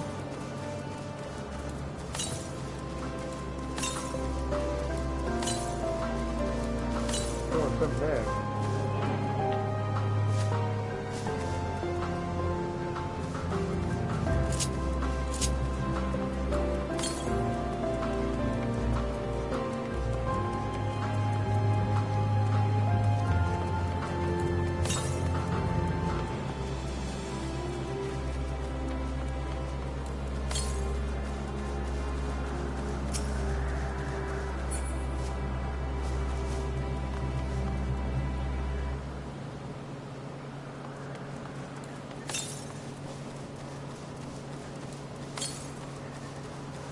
Oh, yes, right there. Absolutely.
He looks exactly like you'll see his brother, like, yeah, you know, Tanzania only controlled, you'll see his brother's body, he exactly looks like that. Oh yeah, lightning, just the report said. Although we call this structure a beacon due to its form, it's in fact a magical device. By manipulating the balance of elements, it keeps the isle airborne, and maintains the climate thereupon. In the course of its operation, it often sees an internal shift towards a given element. Right now, the element of mining would draw the fluid and heat to replenish their aether. There's a lightning thing or whatever. It appears Metion is busy. Would you care to assist me in her stead and feed the Numa?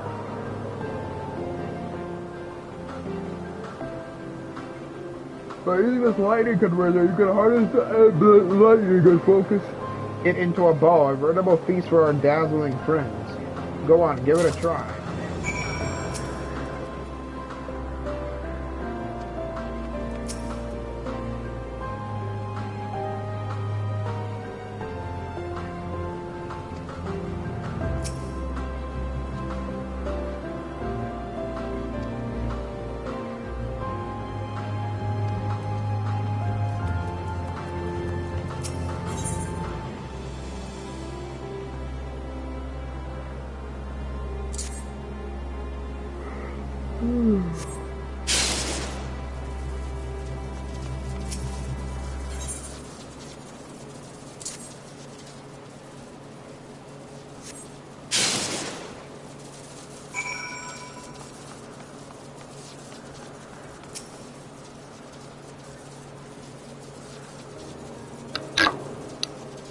Look at done, Zooey. Look.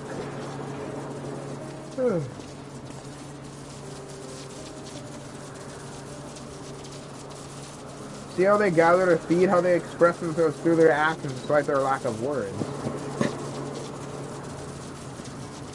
Teach is not the soul-defining characteristic of thinking, feeling creature. Of a thinking, feeling creature. Nor is Santa indication that they do not possess these qualities. Be it a solos arcane entity such as the Muno or an imperial life form such as the Petaluda, all seek to perpetuate their existence to survive.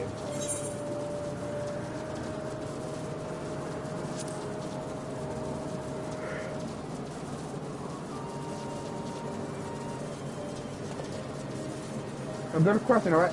I can answer it from a theoretical standpoint. It ultimately falls to the Bureau of the Architect to pass judgment. Those with seminal visions such as Height the latest may be able to ascertain her true nature. But to me it doesn't matter. She is herself and that is all I need to know. Oh, you finished already? I'm sorry, I was in the way. Not to worry, my dear. They missed nothing of note and will still have plenty of work for them to observe. Perhaps you will head east to the morning dew. I need to speak with some observers there.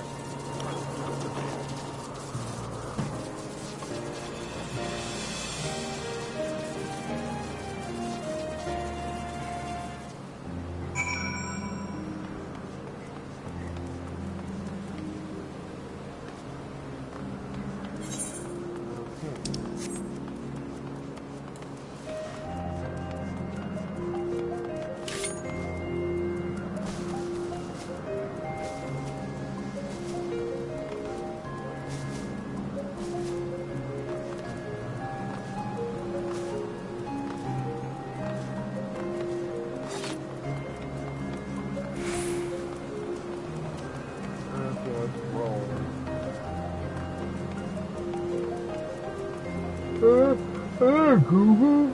Oh, what the hell is a giant mind fudge? These got their big voice lines.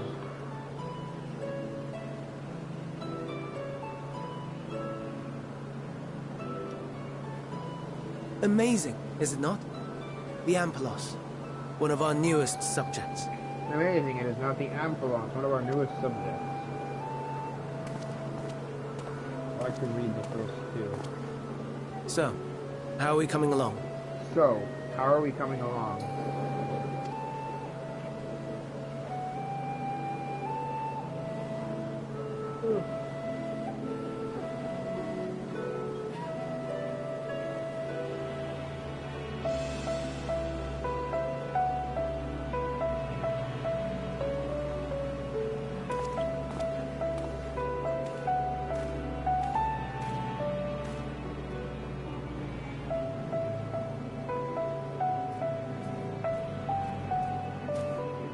This place is Elpis.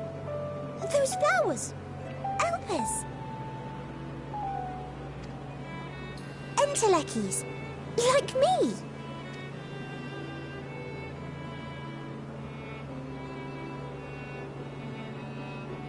They are a product of Elpis, and so named for their birthplace.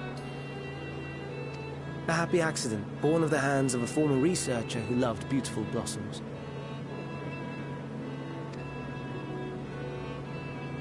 Unique for how they change color, to reflect the emotional state of those nearby.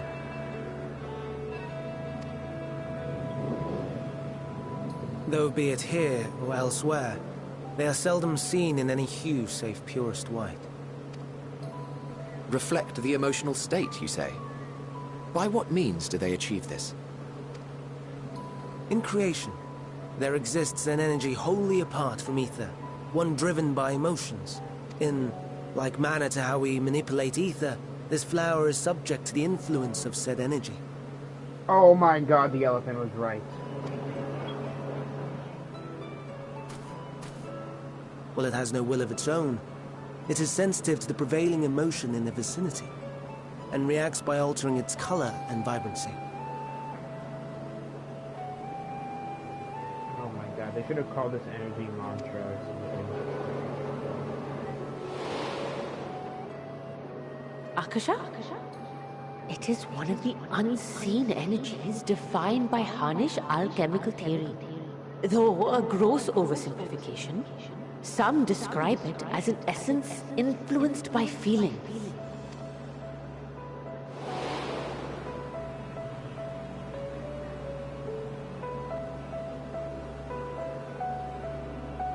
Akasha. Though I'm not familiar with the term, your description suggests it is the self-same energy.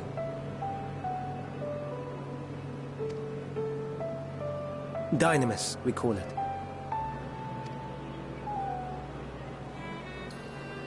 And those entities like the Elpis flower that have the ability to interact with this energy, converting emotions into tangible phenomena, are Emet-Selchs. That's me! That's me! An Emet-Selch! Oh my god, this is something. That you are, my dear. And no ordinary one at that, but the first possessed of free will. Wait. A form of energy other than ether? Dynamis?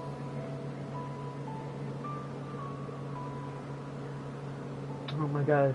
So the fan Daniel of Mind Time has the memories of the girl there with the blue hair? You think he even misses her or just doesn't care anymore about anything but death? He's dead now, so... I've never heard of such a thing. Gonna peacefully Hardly surprising. Dynamis cannot be seen, much less felt. And though its existence has long been theorized, we had no proof until the flower's serendipitous creation. What's more, Dynamis is far weaker than ether. Under normal circumstances, its effects are drowned out by the latter. On account of which, beings comprised of and reliant upon the ether, like you and I, are unable to make practical use of Dynamis. 'Tis a truly esoteric thing, known to but a select few scholars. Intriguing. Then, given the limitations you described, why create Meteon?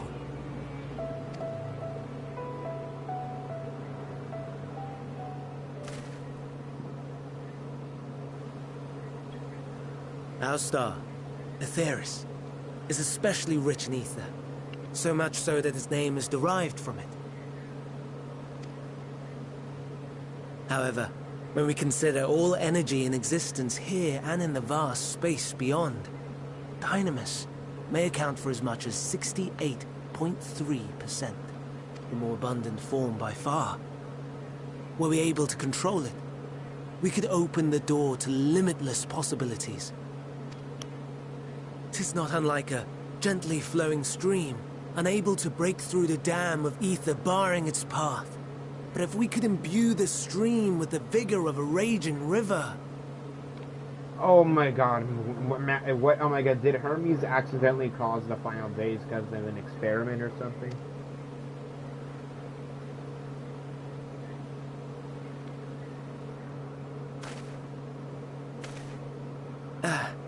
Not that I have such grand ambitions. Nay. I merely wish to create a being that could traverse the great expanse.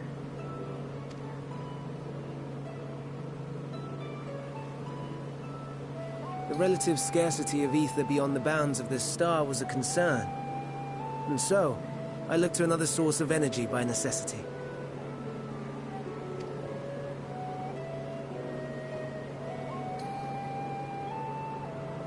That being Dynamis.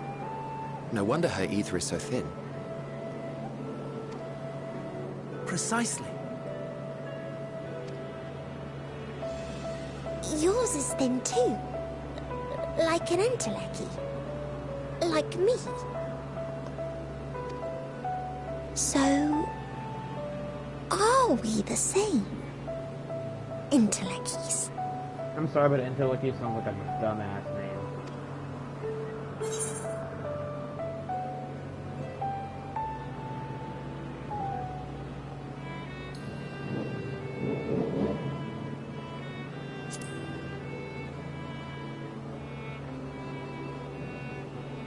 I think not.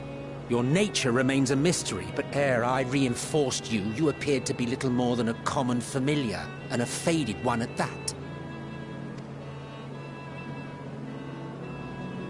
A deficit of ether alone does not an Emet-Selch make.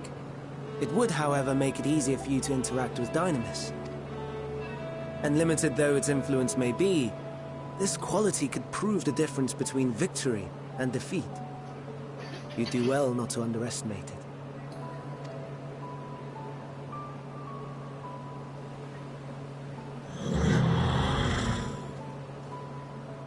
Oh dear.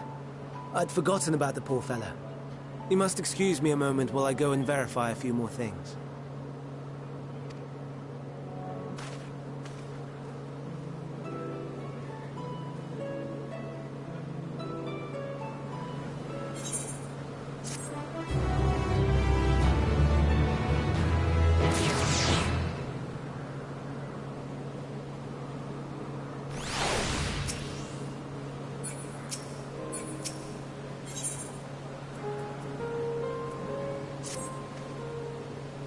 Not that I only ought to be able to make use of it even if we knew. But it urged me to discover that there is an entirely different form of energy and no one told me. That personal knowledge of science, Hermes' knowledge is undoubtedly impressive. Given that there were none among the 14 who specialized in the Celestial, he would be a welcome addition. Assuming he can be considered the drawing that is, I can't understand his hesitation.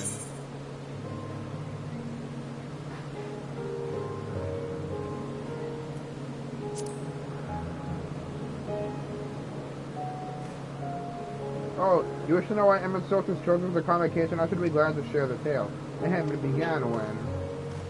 Not another word. Unless he forgot a word to learn about Hermes, not me. My misspent youth is not your concern.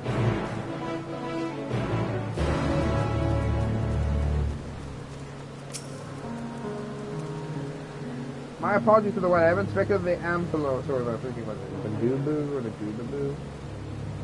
To my satisfaction. All is well with the creature, and I dare say it won't be long ere it is released onto the world. Another creation, however, reportedly isn't faring so well, the Charybdis. That is what we shall tend to next. If you would follow me, my friends, we shall return to the main isle and head north. Okay.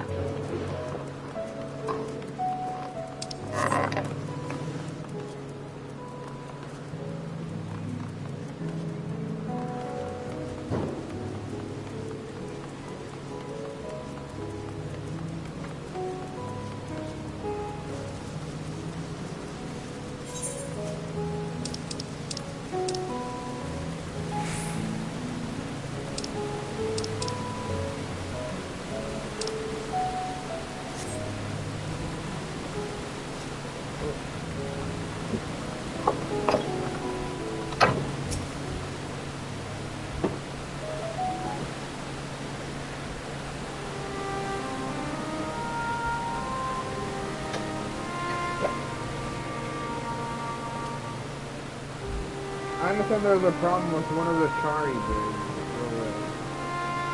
Okay. Yes, that's right.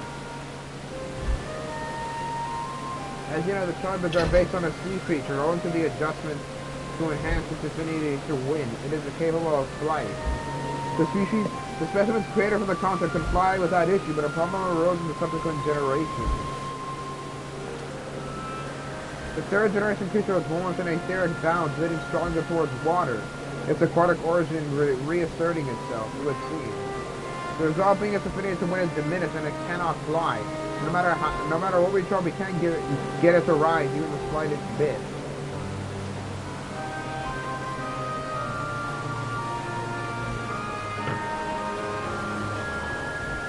So, for a start, change to manifest in so few generations. I fear they are too unstable, flawed.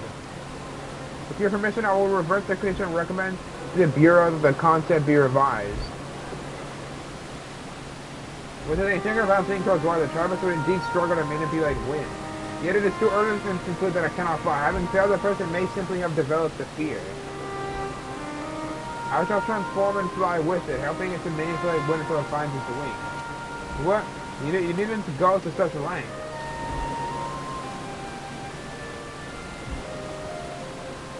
You don't know, but of course not. Transformation is an art in which one manipulates a vast quantity of ether to construct another body around oneself.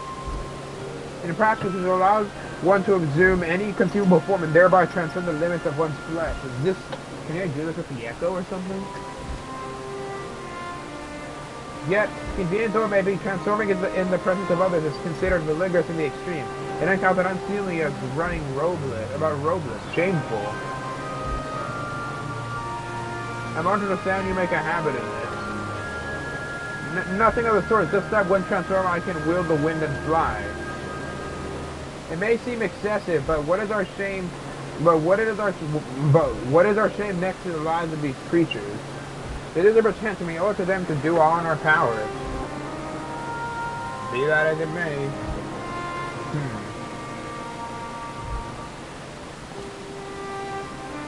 Yes, I believe I have a solution, Emet-Selch. May I trouble you to move that TARDIS away from its fellows, somewhere out of sight?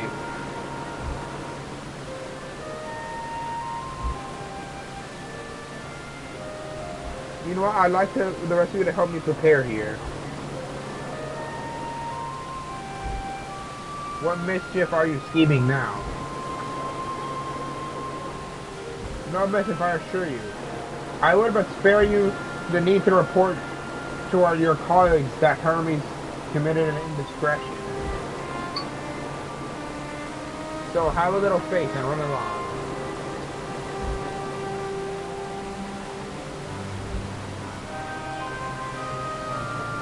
I trust you don't mind.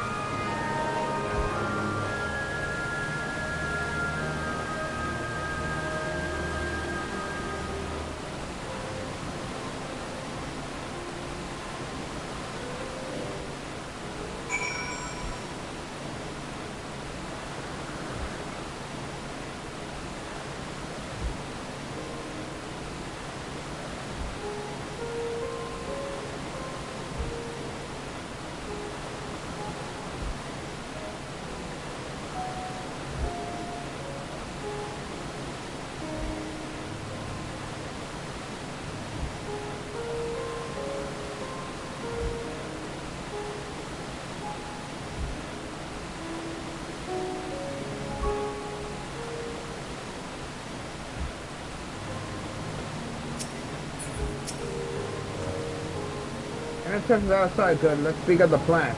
It's a stroke of genius, really. We have Emet-Selch train the charges.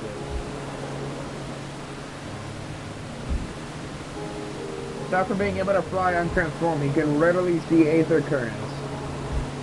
And with his adept spellcraft, he can also employ suitable wind magics to guide the creature along. Well, he is indeed capable of all you described. It is not his duty. I am loath to trouble him with it. Don't be shy. As I mentioned, it would be for his own sake. With that settled, let's begin at once. Anyway, I want you to go to Emet-Selch. Tell him that you have a favor to ask. He will be disappointed to cooperate, but you mustn't be discouraged. With our friend, the trick is to be unflaggingly persistent. Off you go now. Off you go. Now, and good luck.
Well, are your preparation for the scheme that is clearly not a scheme complete?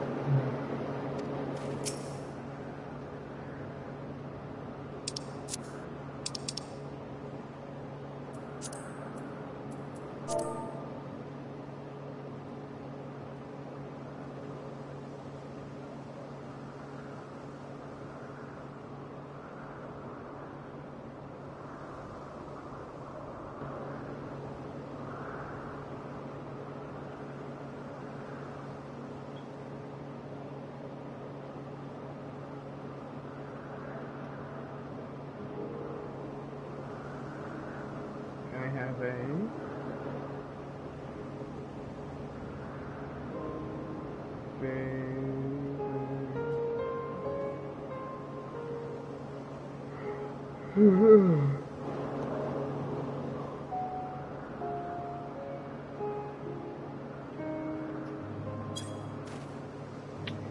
Oh, no you don't. I'm not lifting a finger. I don't know what Hypeless is up to, and I will not be made to know. I refuse.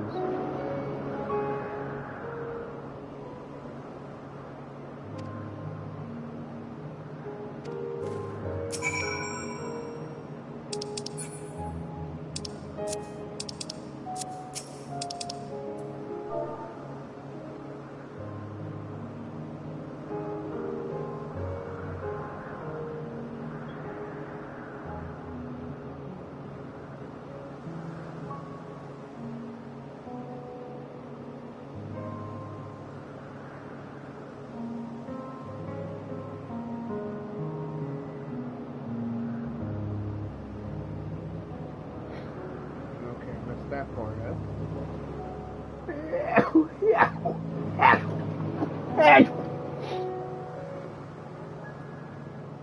Emmet. And then put the freaking.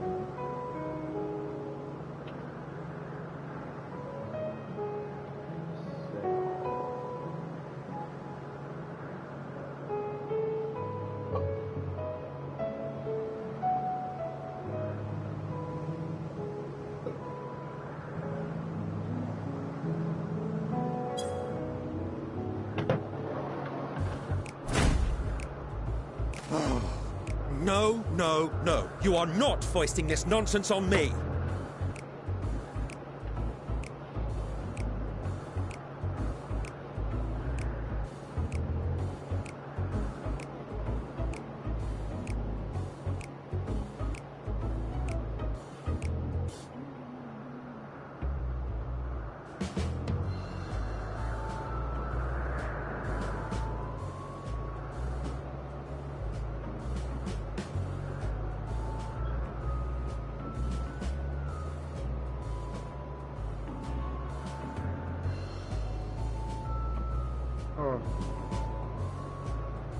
At 8:30, apparently Spider asked me to freaking get on Fortnite.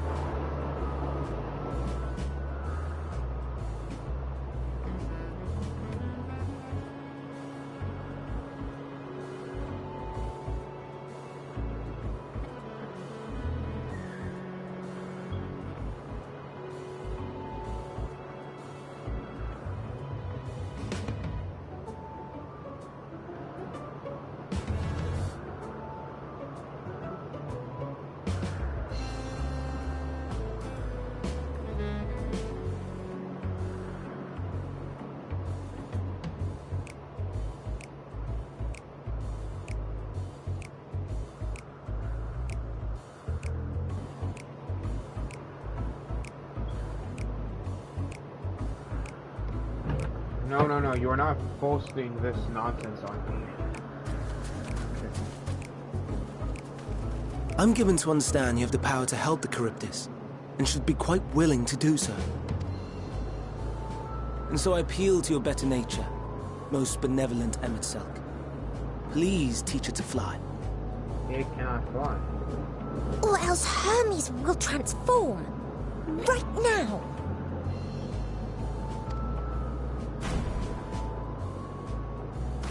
Now, there's no need to go quite that far. Altruism is its own reward, as I'm sure he would agree. Oh, would he now? And who contrived to put me in this position, pray tell? Nothing so devious. I merely suggested a possible course of action.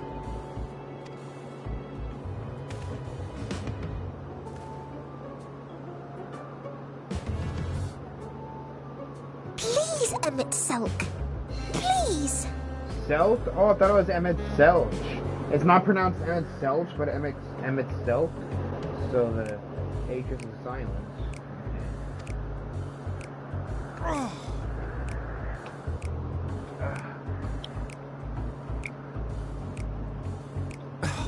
I did not come all this way to play nursemaid to your creations. I'd thank you to remember this favor and let it be the last.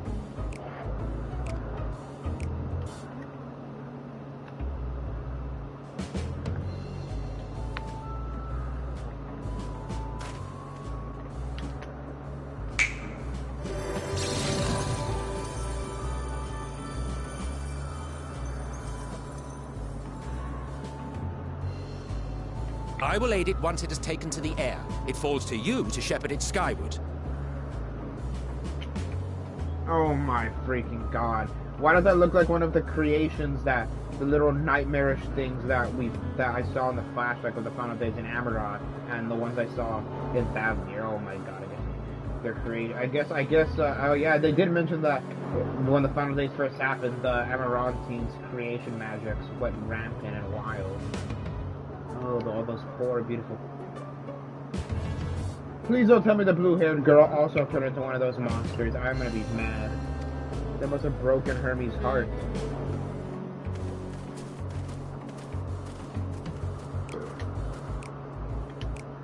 Well, let's relax and enjoy the spectacle, shall we?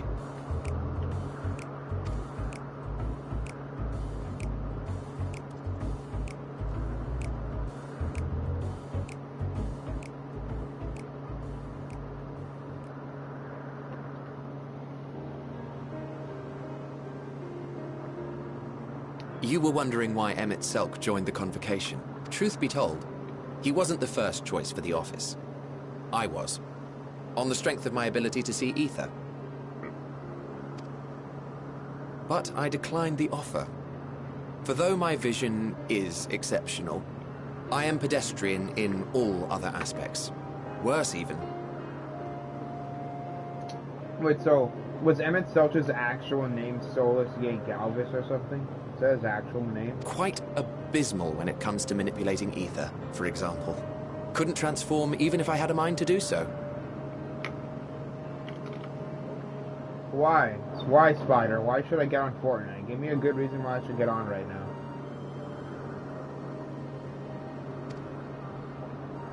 What good is the ability to perceive a problem if one cannot act to address it?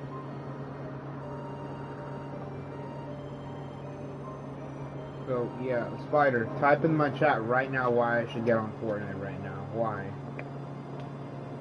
Just type in chat why I should get on right now. Why? Emet-Selch has no such shortcomings. He excels in vision and manipulation both, the latter to an extraordinary degree. If there is a mage more powerful, I do not know of them.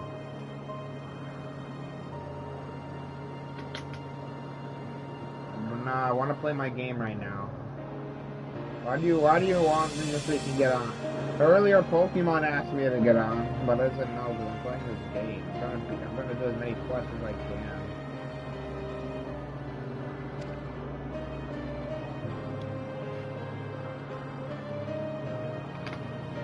Thus did I recommend him for the office in my stead. And I wasn't the only one. Far from it. Countless others vouched for his skill and character.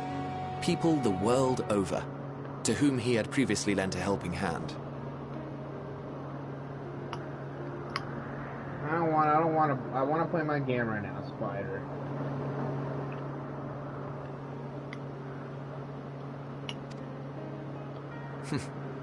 Oh, how surprised he was. Claimed he hadn't done anything remarkable for anyone. Modest to a fault.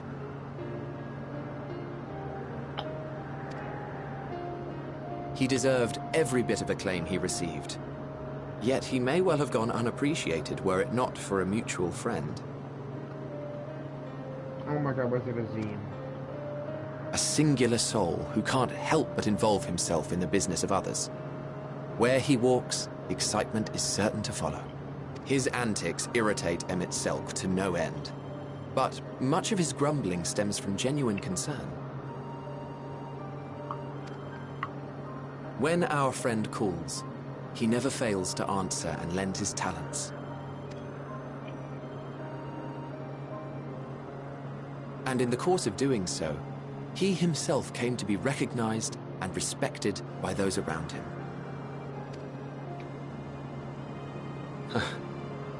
They are truly remarkable individuals, and I'm proud to call them friends. To help them realize their dreams. This will be my greatest contribution to our world. And when they have fulfilled their respective purposes, so too shall I have fulfilled mine, and together we may return to the star. Look at me, spilling my innermost secrets. I can't seem to help it with you. I can only assume it is due to the color of your soul.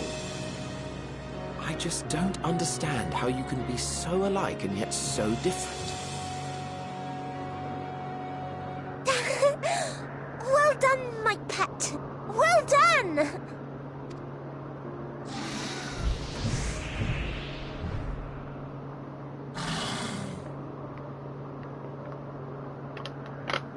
Ah, yes. I dare say the Charybdis will be fine here on.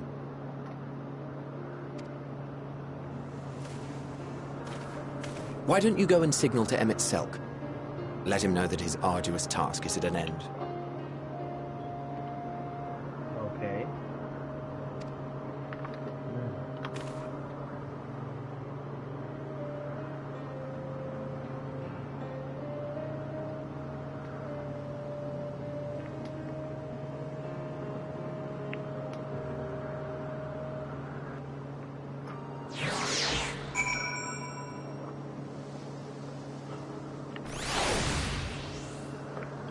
Be funny, but this is... Imagine if I decided to like try and bring this world back, like there's I don't know, rejoinings or something.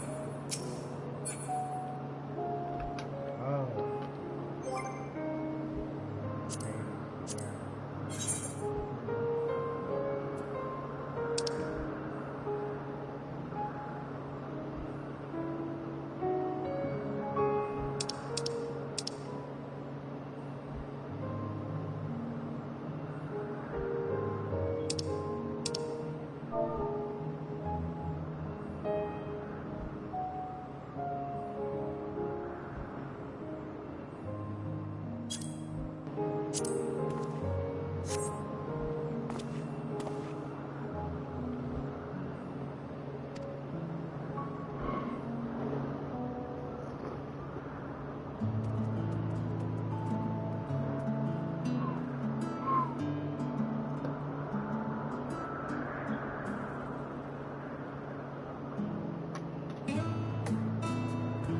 I have no words to express my gratitude. Thanks to you, the Sharpers has learned to fly.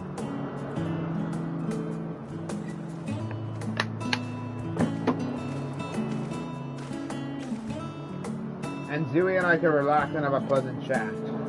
I'm sure you did. The creature needed some small assistance for but Tuna was flying more or less on its own. Now you will need to repeat the lesson. That was truly impressive.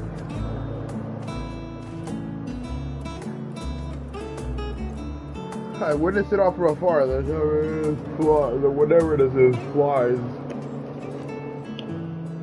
Indeed, with this we proven that even a creature with skewed etheric balance is capable of flight.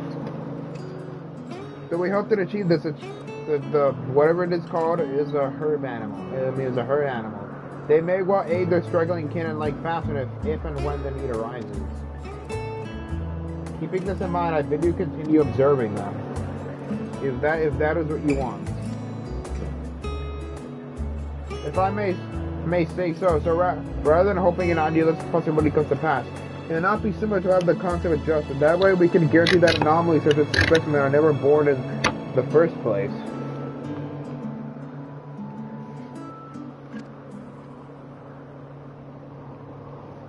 Those creatures are already here. We will spare no effort in giving them a chance to survive. As you wish, Chief. As you wish.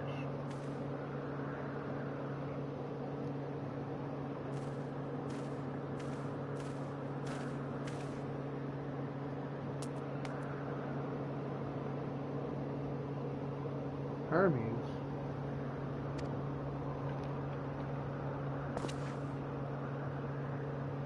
I'm fine, don't worry. Well, that concludes all my present tasks. Let us return to whatever was in Anagnorius for now.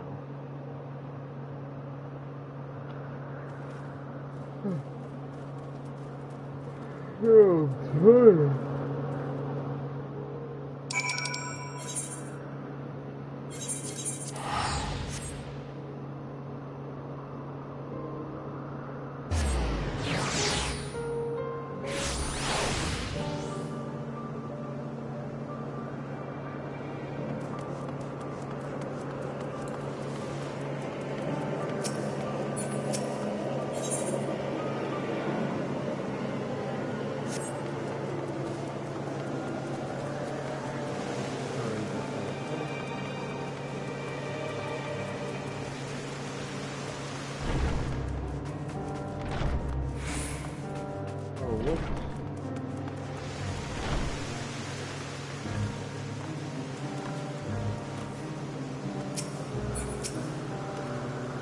What? Want to apologize for me to help? Do you? Say your best. You didn't force me to do anything. I merely chose the most expeditious way to have done with it and paid enough for business.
Tell me, Zooey, in the course of watching me, have you learned aught of value?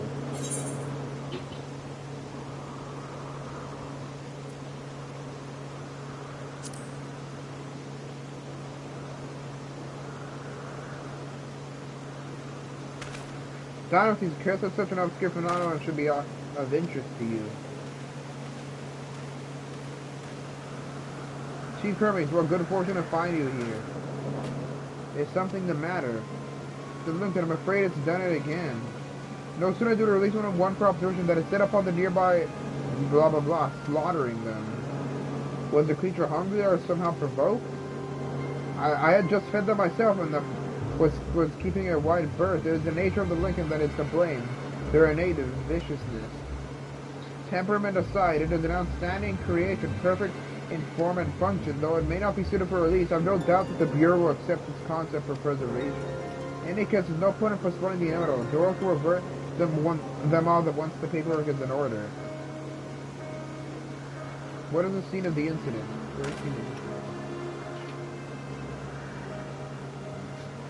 Just off the path to the 12 Wonders. As you make your way, you should see it on the left. I don't know if Doros is still there, however. Hermes, wait.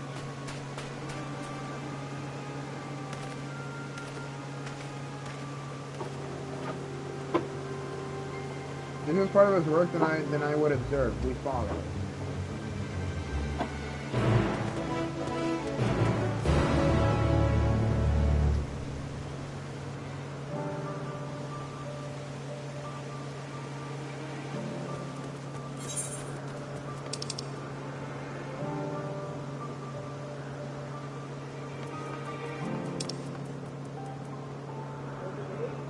No, leave it open.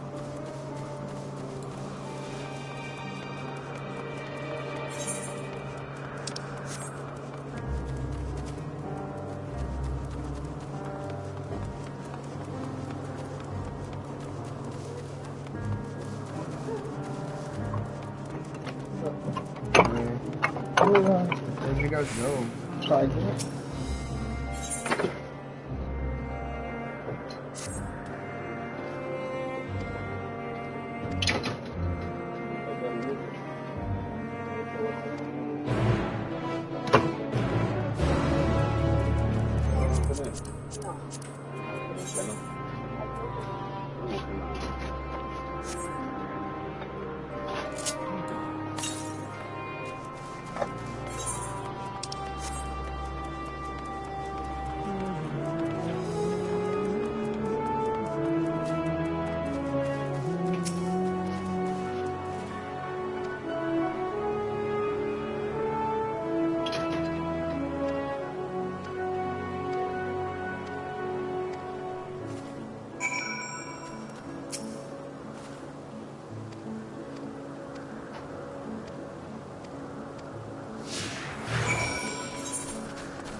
Okay.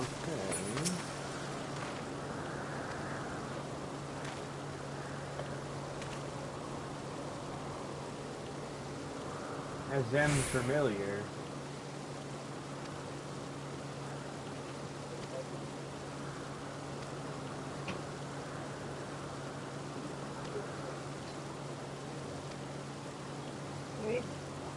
Okay. What? Oh, new song? Okay. Okay. I've been holding all year. Yeah.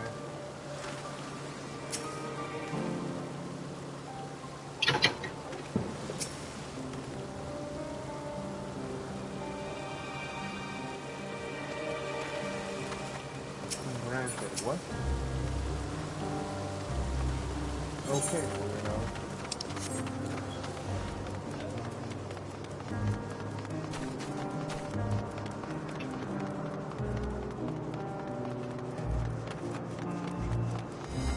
Oh, went the wrong one.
Never have I encountered such a unique entity, and one of his teams, no less.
We'll encounter actual level 90.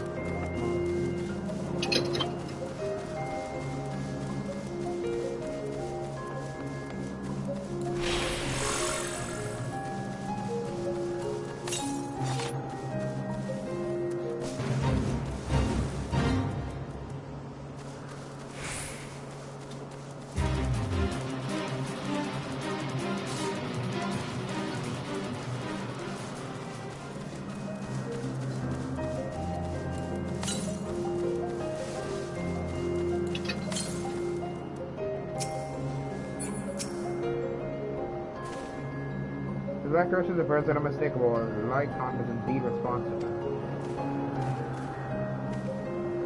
But the creation is nowhere to be seen, because Doris must have taken it away. That man who makes his bed in the 1200, I'll go and seek him out there. Emet-Selch and I will search the air for good measure, just to make sure the Lycans did not escape. My thanks, those meet up the 1200s when you have finished. I will go on ahead, please follow with me. Come, it's down this path and over the bridge.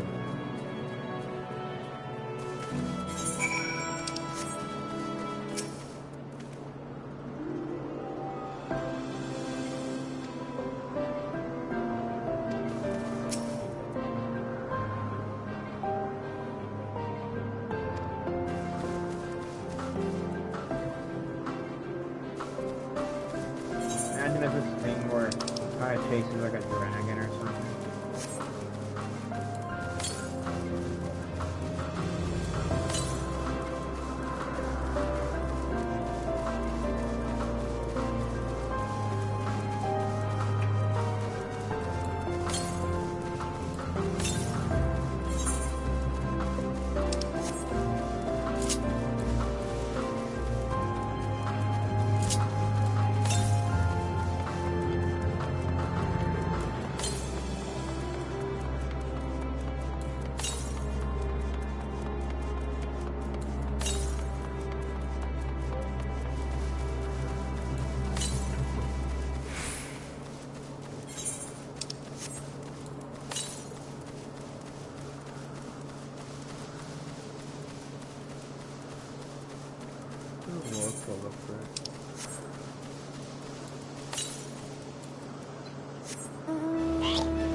bites on my legs.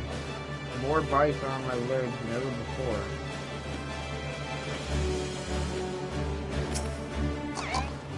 So these mosquitoes are really small legs. There it is, the 12 Wonders. Hermes is looking for Doros. Let's look for Doros too. He's a man with long blonde hair, I think. I'll know him when I see him.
Doros, that's Doros.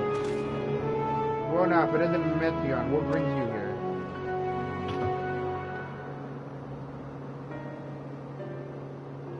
Oh, I thought I heard familiar voices. I didn't realize you two had helped me search for Doros. Thank you. You're in charge of, I believe. Where are they now? Out in the field in restraints. Frenzied as they were, I couldn't well return them to Christus. Once I've submitted my report, I'll see them reverted without delay. It's as he says, the beasts are indeed quite ferocious.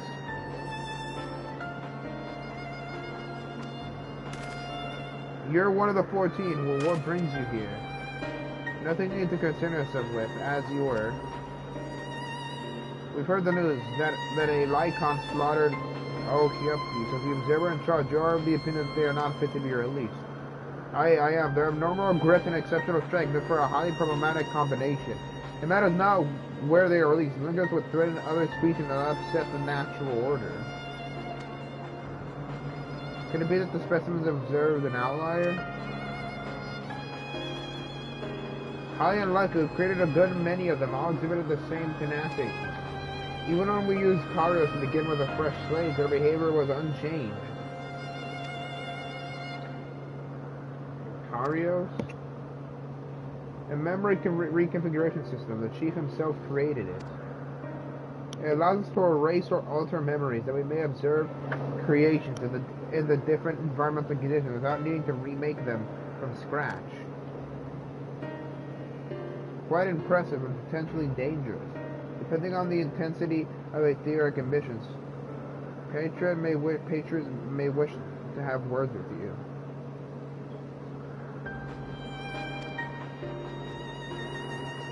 Rest assured, I've kept all the values within prescribed limits, and to prevent misuse, its applications are limited to those authorized by the Chief Overseer. Do not misunderstand. To manipulate a subject's memories, it is an intrusive act or deeply abhorrent, but it is still preferable to execution. Come now, Chief, let's not be so melodramatic. What was born of the Aether is simply being reduced to its original state. I know the distinction is concerning, but we must not lose sight of the bigger picture, making rational choices for the sake of a more prosperous star.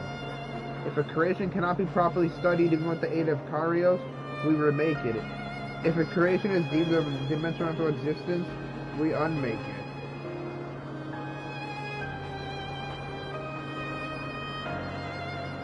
It is all for the greater good, and none question the necessity of such routine processes.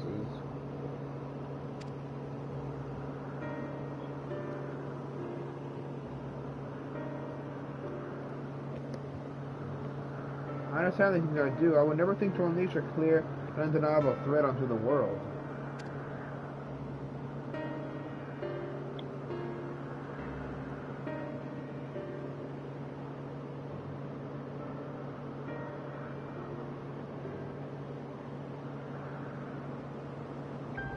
Yet insignificant until the individual lies me be next to our creation, it is all the icons. Oh, what not icons. Before we seal their fates, we always will drink to exhaust all options to ensure that nothing has been overlooked. If you insist, let me provide you with the photo part and we may take it from there.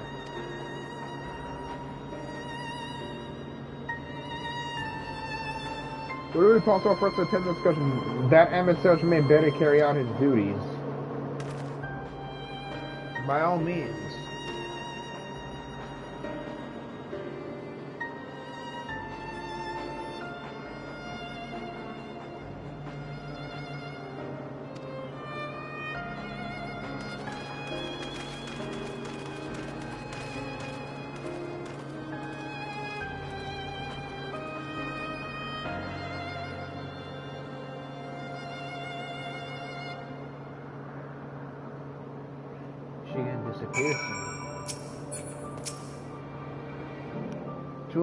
To man, other beings are just things to be used and controlled like magic. That's what Hermes told me once.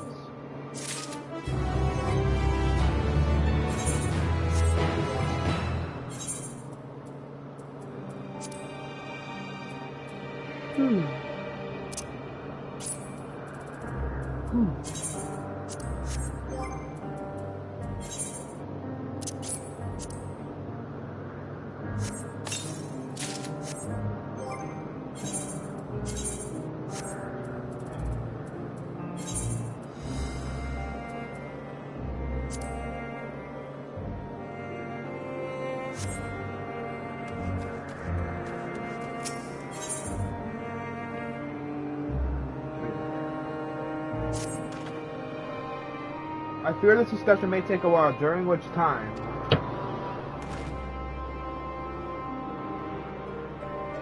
Etienne, are you feeling unwell? It's not me, Hermes, it's you.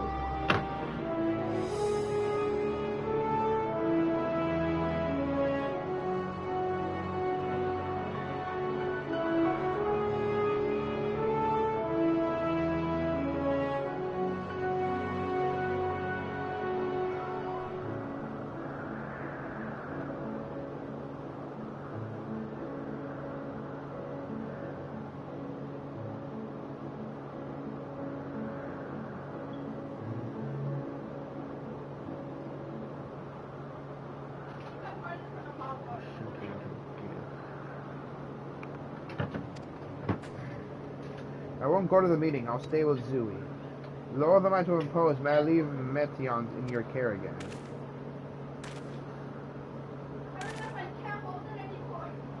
I'm in your debt, if you'll excuse me.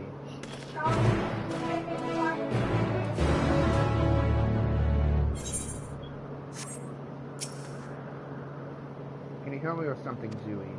The meeting will make Hermes sad, and I want to share about the flower.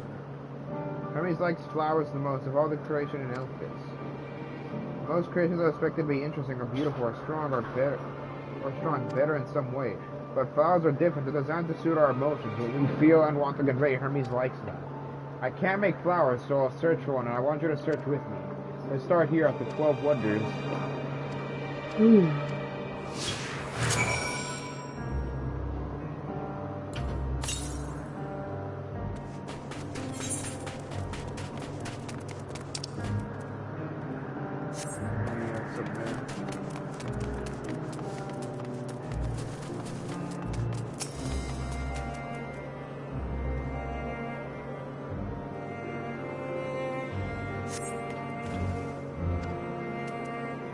Oh, so big and bright, I love them. They might be too bright, you have to think of the recipient, that's what Hermes said.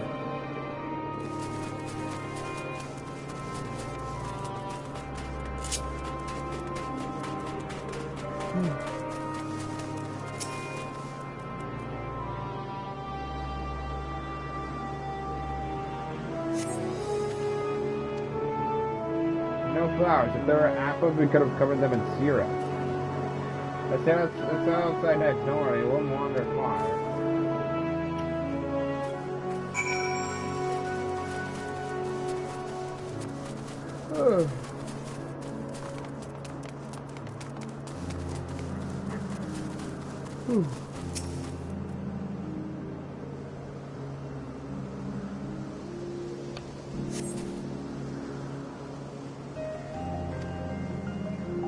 These would be better for Hermes, but they're hedged in.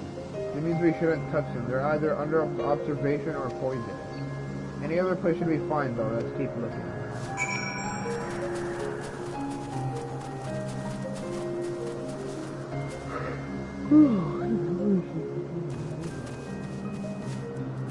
Wait, is that a tail or part of the clothing? No, it's not.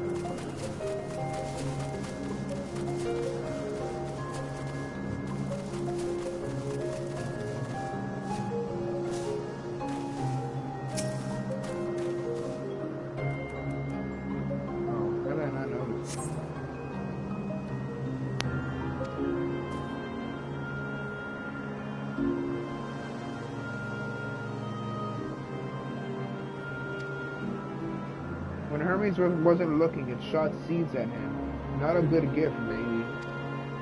But you're good, Zooey. At spotting flowers. We'll find something soon.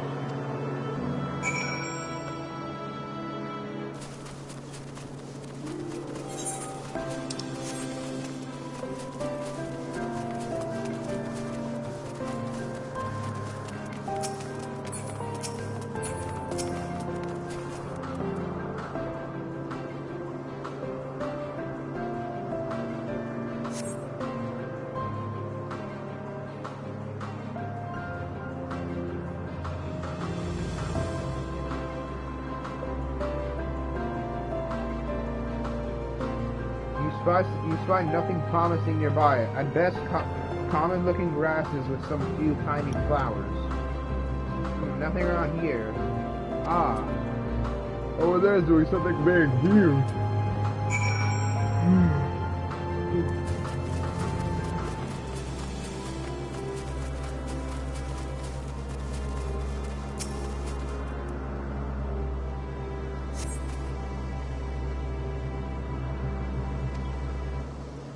It's an ounce. This thing's in its mouth like petal, but the flowers are the orbs on its head. When Hermes expected it swallowed another. He didn't leave his room for days. What do you think, Zooey? Would he like it?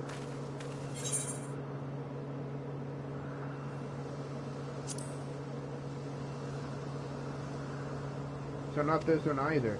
Finding a good flower. It's harder than I thought. I'm sorry, Zooey, but could we search a little more?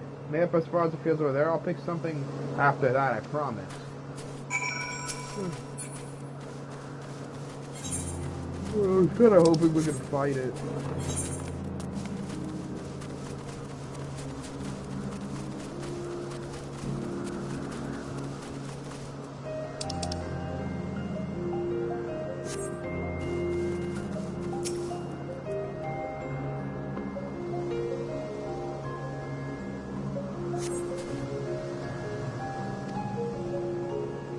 Oh, there's nothing.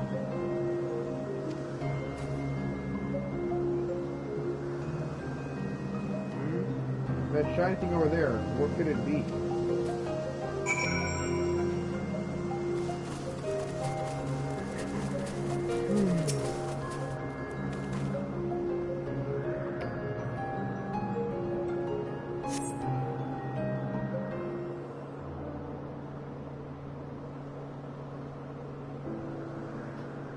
Oh, Elphis flowers, they're here too. I'm about to skip the scene for a second. Hermes likes and dislikes them at the same time. Like me, they're whatever. Like me, they feel his pain and turn dark. But that's only for Hermes. Always white and bright.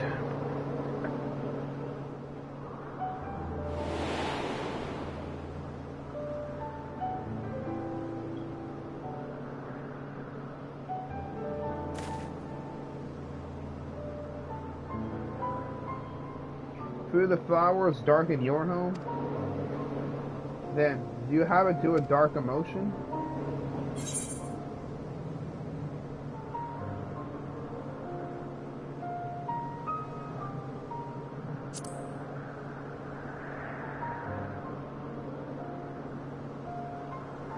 I see.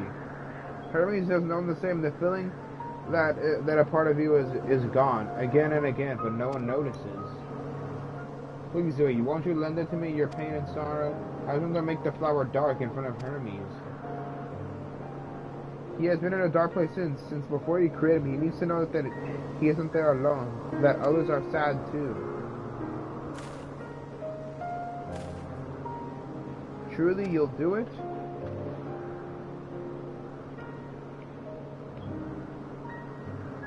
Thank you, Zuri, thank you. It means more to me than I can say. I can't wait to see how Hermes reacts. Let's go back and fetch him.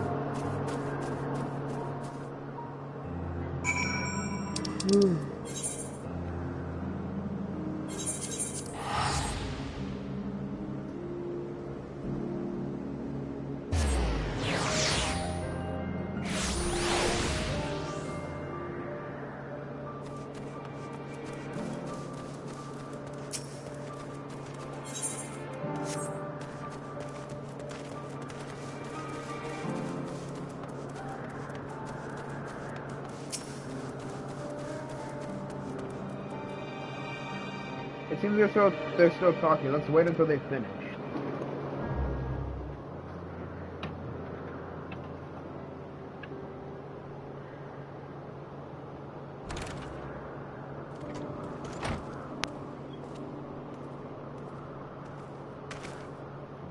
Hermes!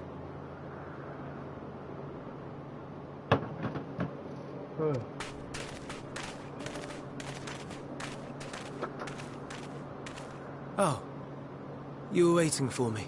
Oh, you were waiting for me. You finished talking?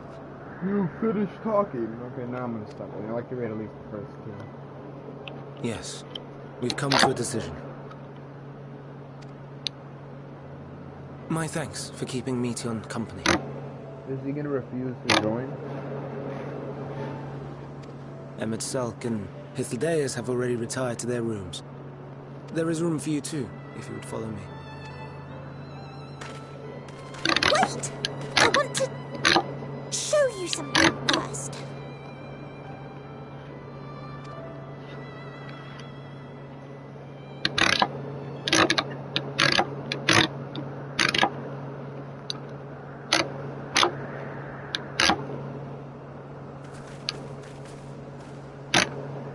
Elpis flowers?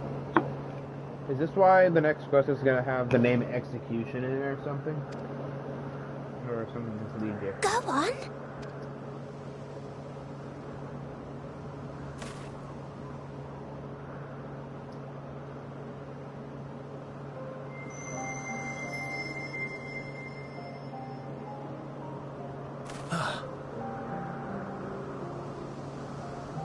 You're not the only one, Hermes.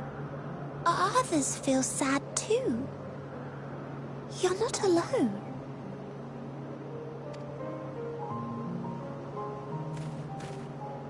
I see Meteon has shared much with you.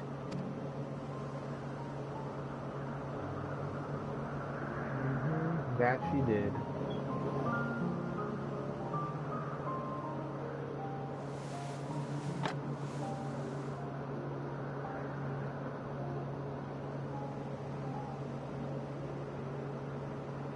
May we talk a moment?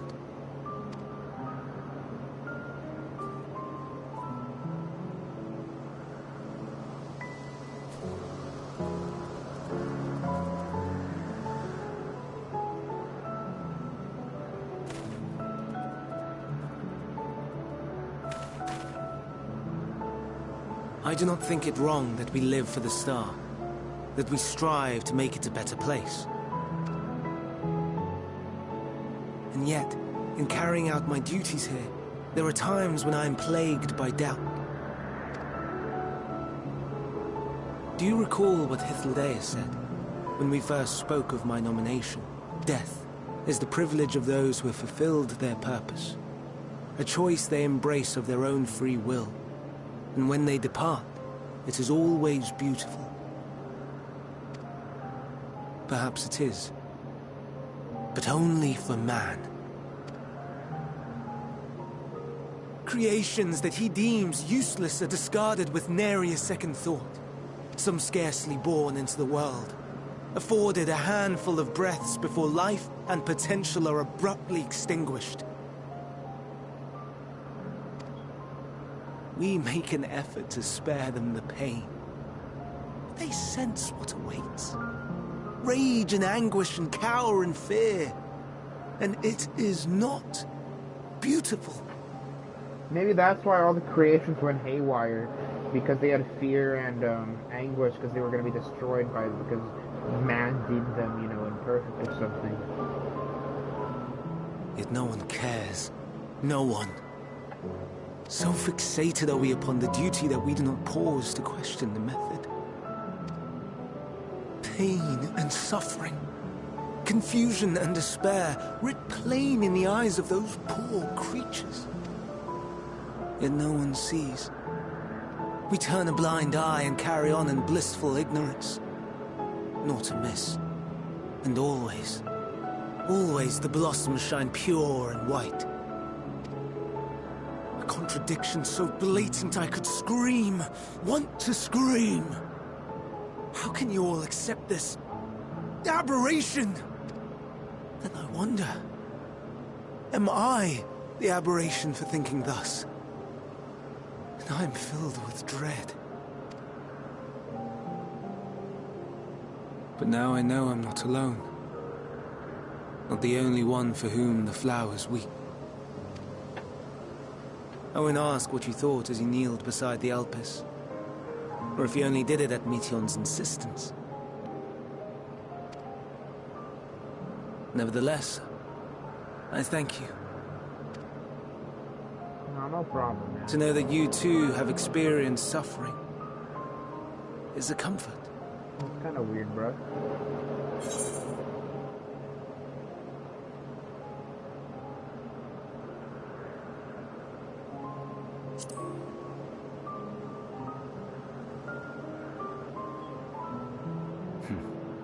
To so willingly lend an ear to ease my burden, you are a strange one.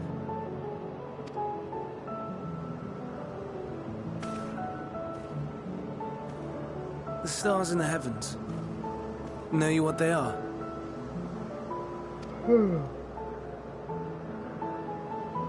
Though it is too far to tell, each glittering light could be a world not unlike Aetheris. A world filled with life. So many stars, so many lives. For us, there may be no higher purpose than to live for our world. But what of the other living beings out there?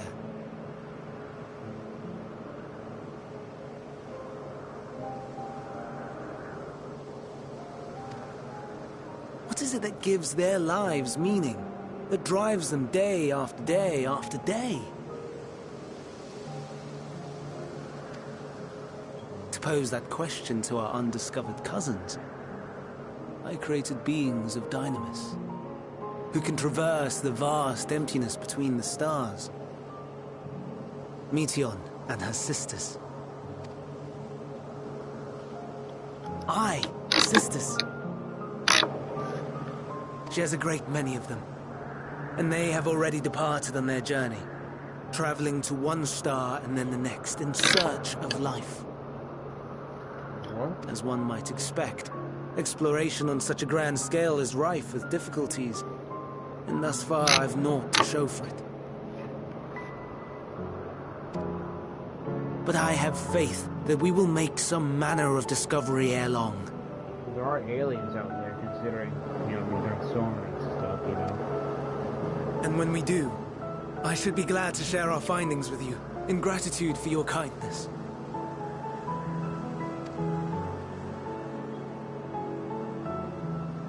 It's getting rather late. We had best find our beds. It would not do for both of us to be sleep-deprived on the morrow.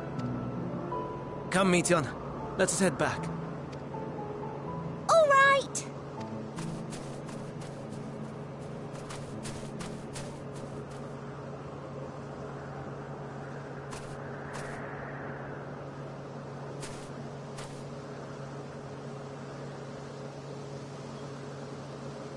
Oh no.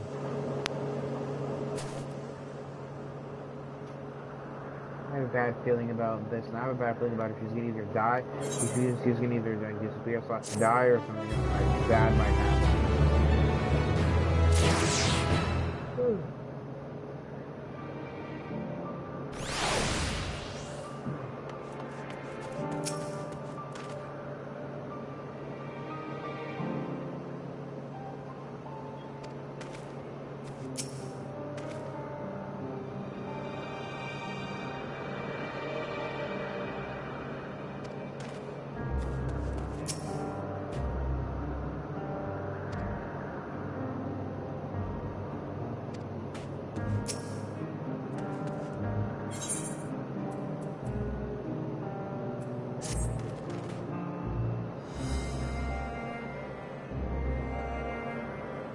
An all too brief interlude prep, but it is now I attend to my next task.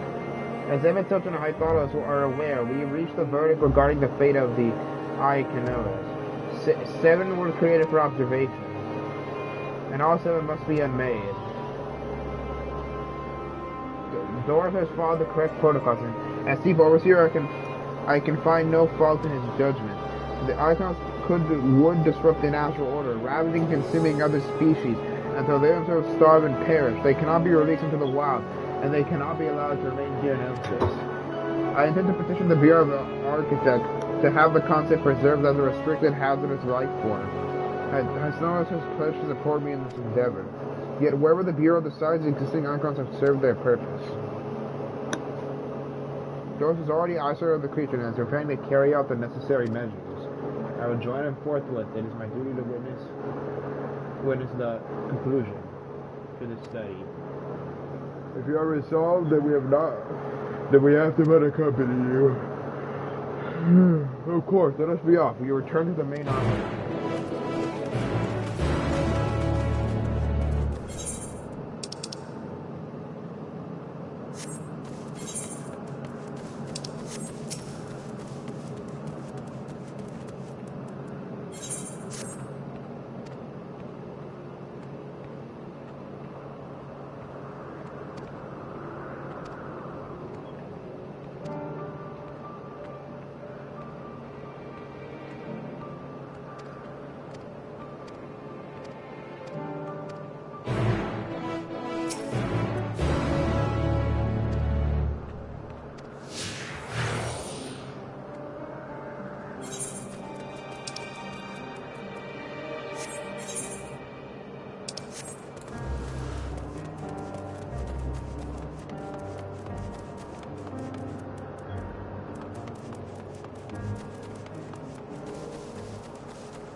This thing is taking forever.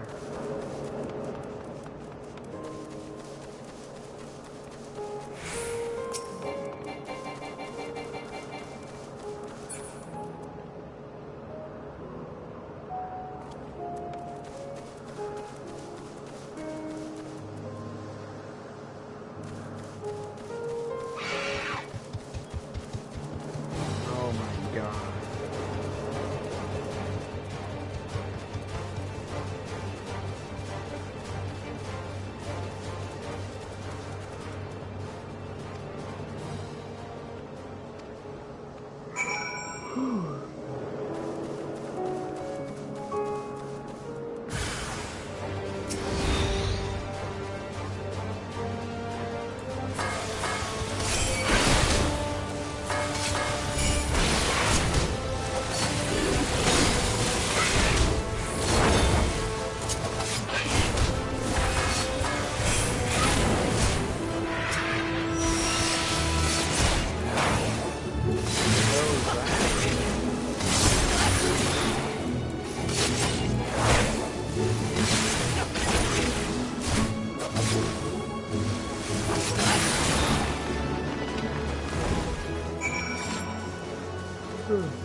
Doris, I heard what happened here.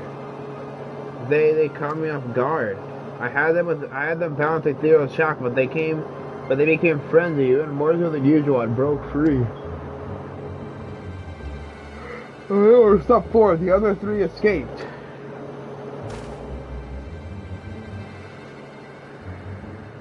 I see them. 2 are taken to the air above the 12 wonders.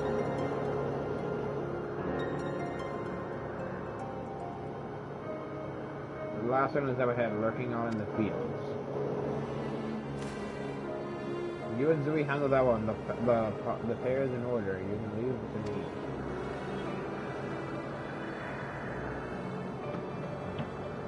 This is how it must end, and so be it.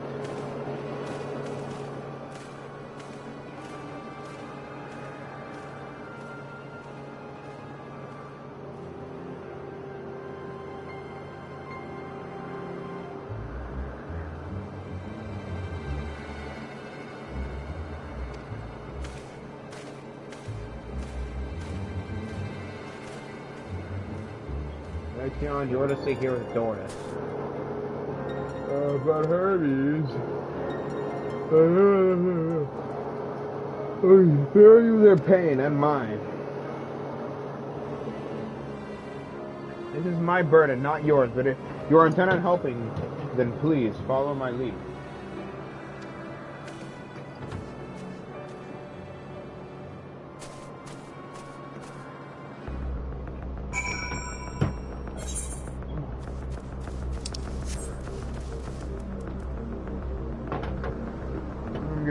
Sorry, I'm up a little dead right now.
Whoever's watching this stream right now,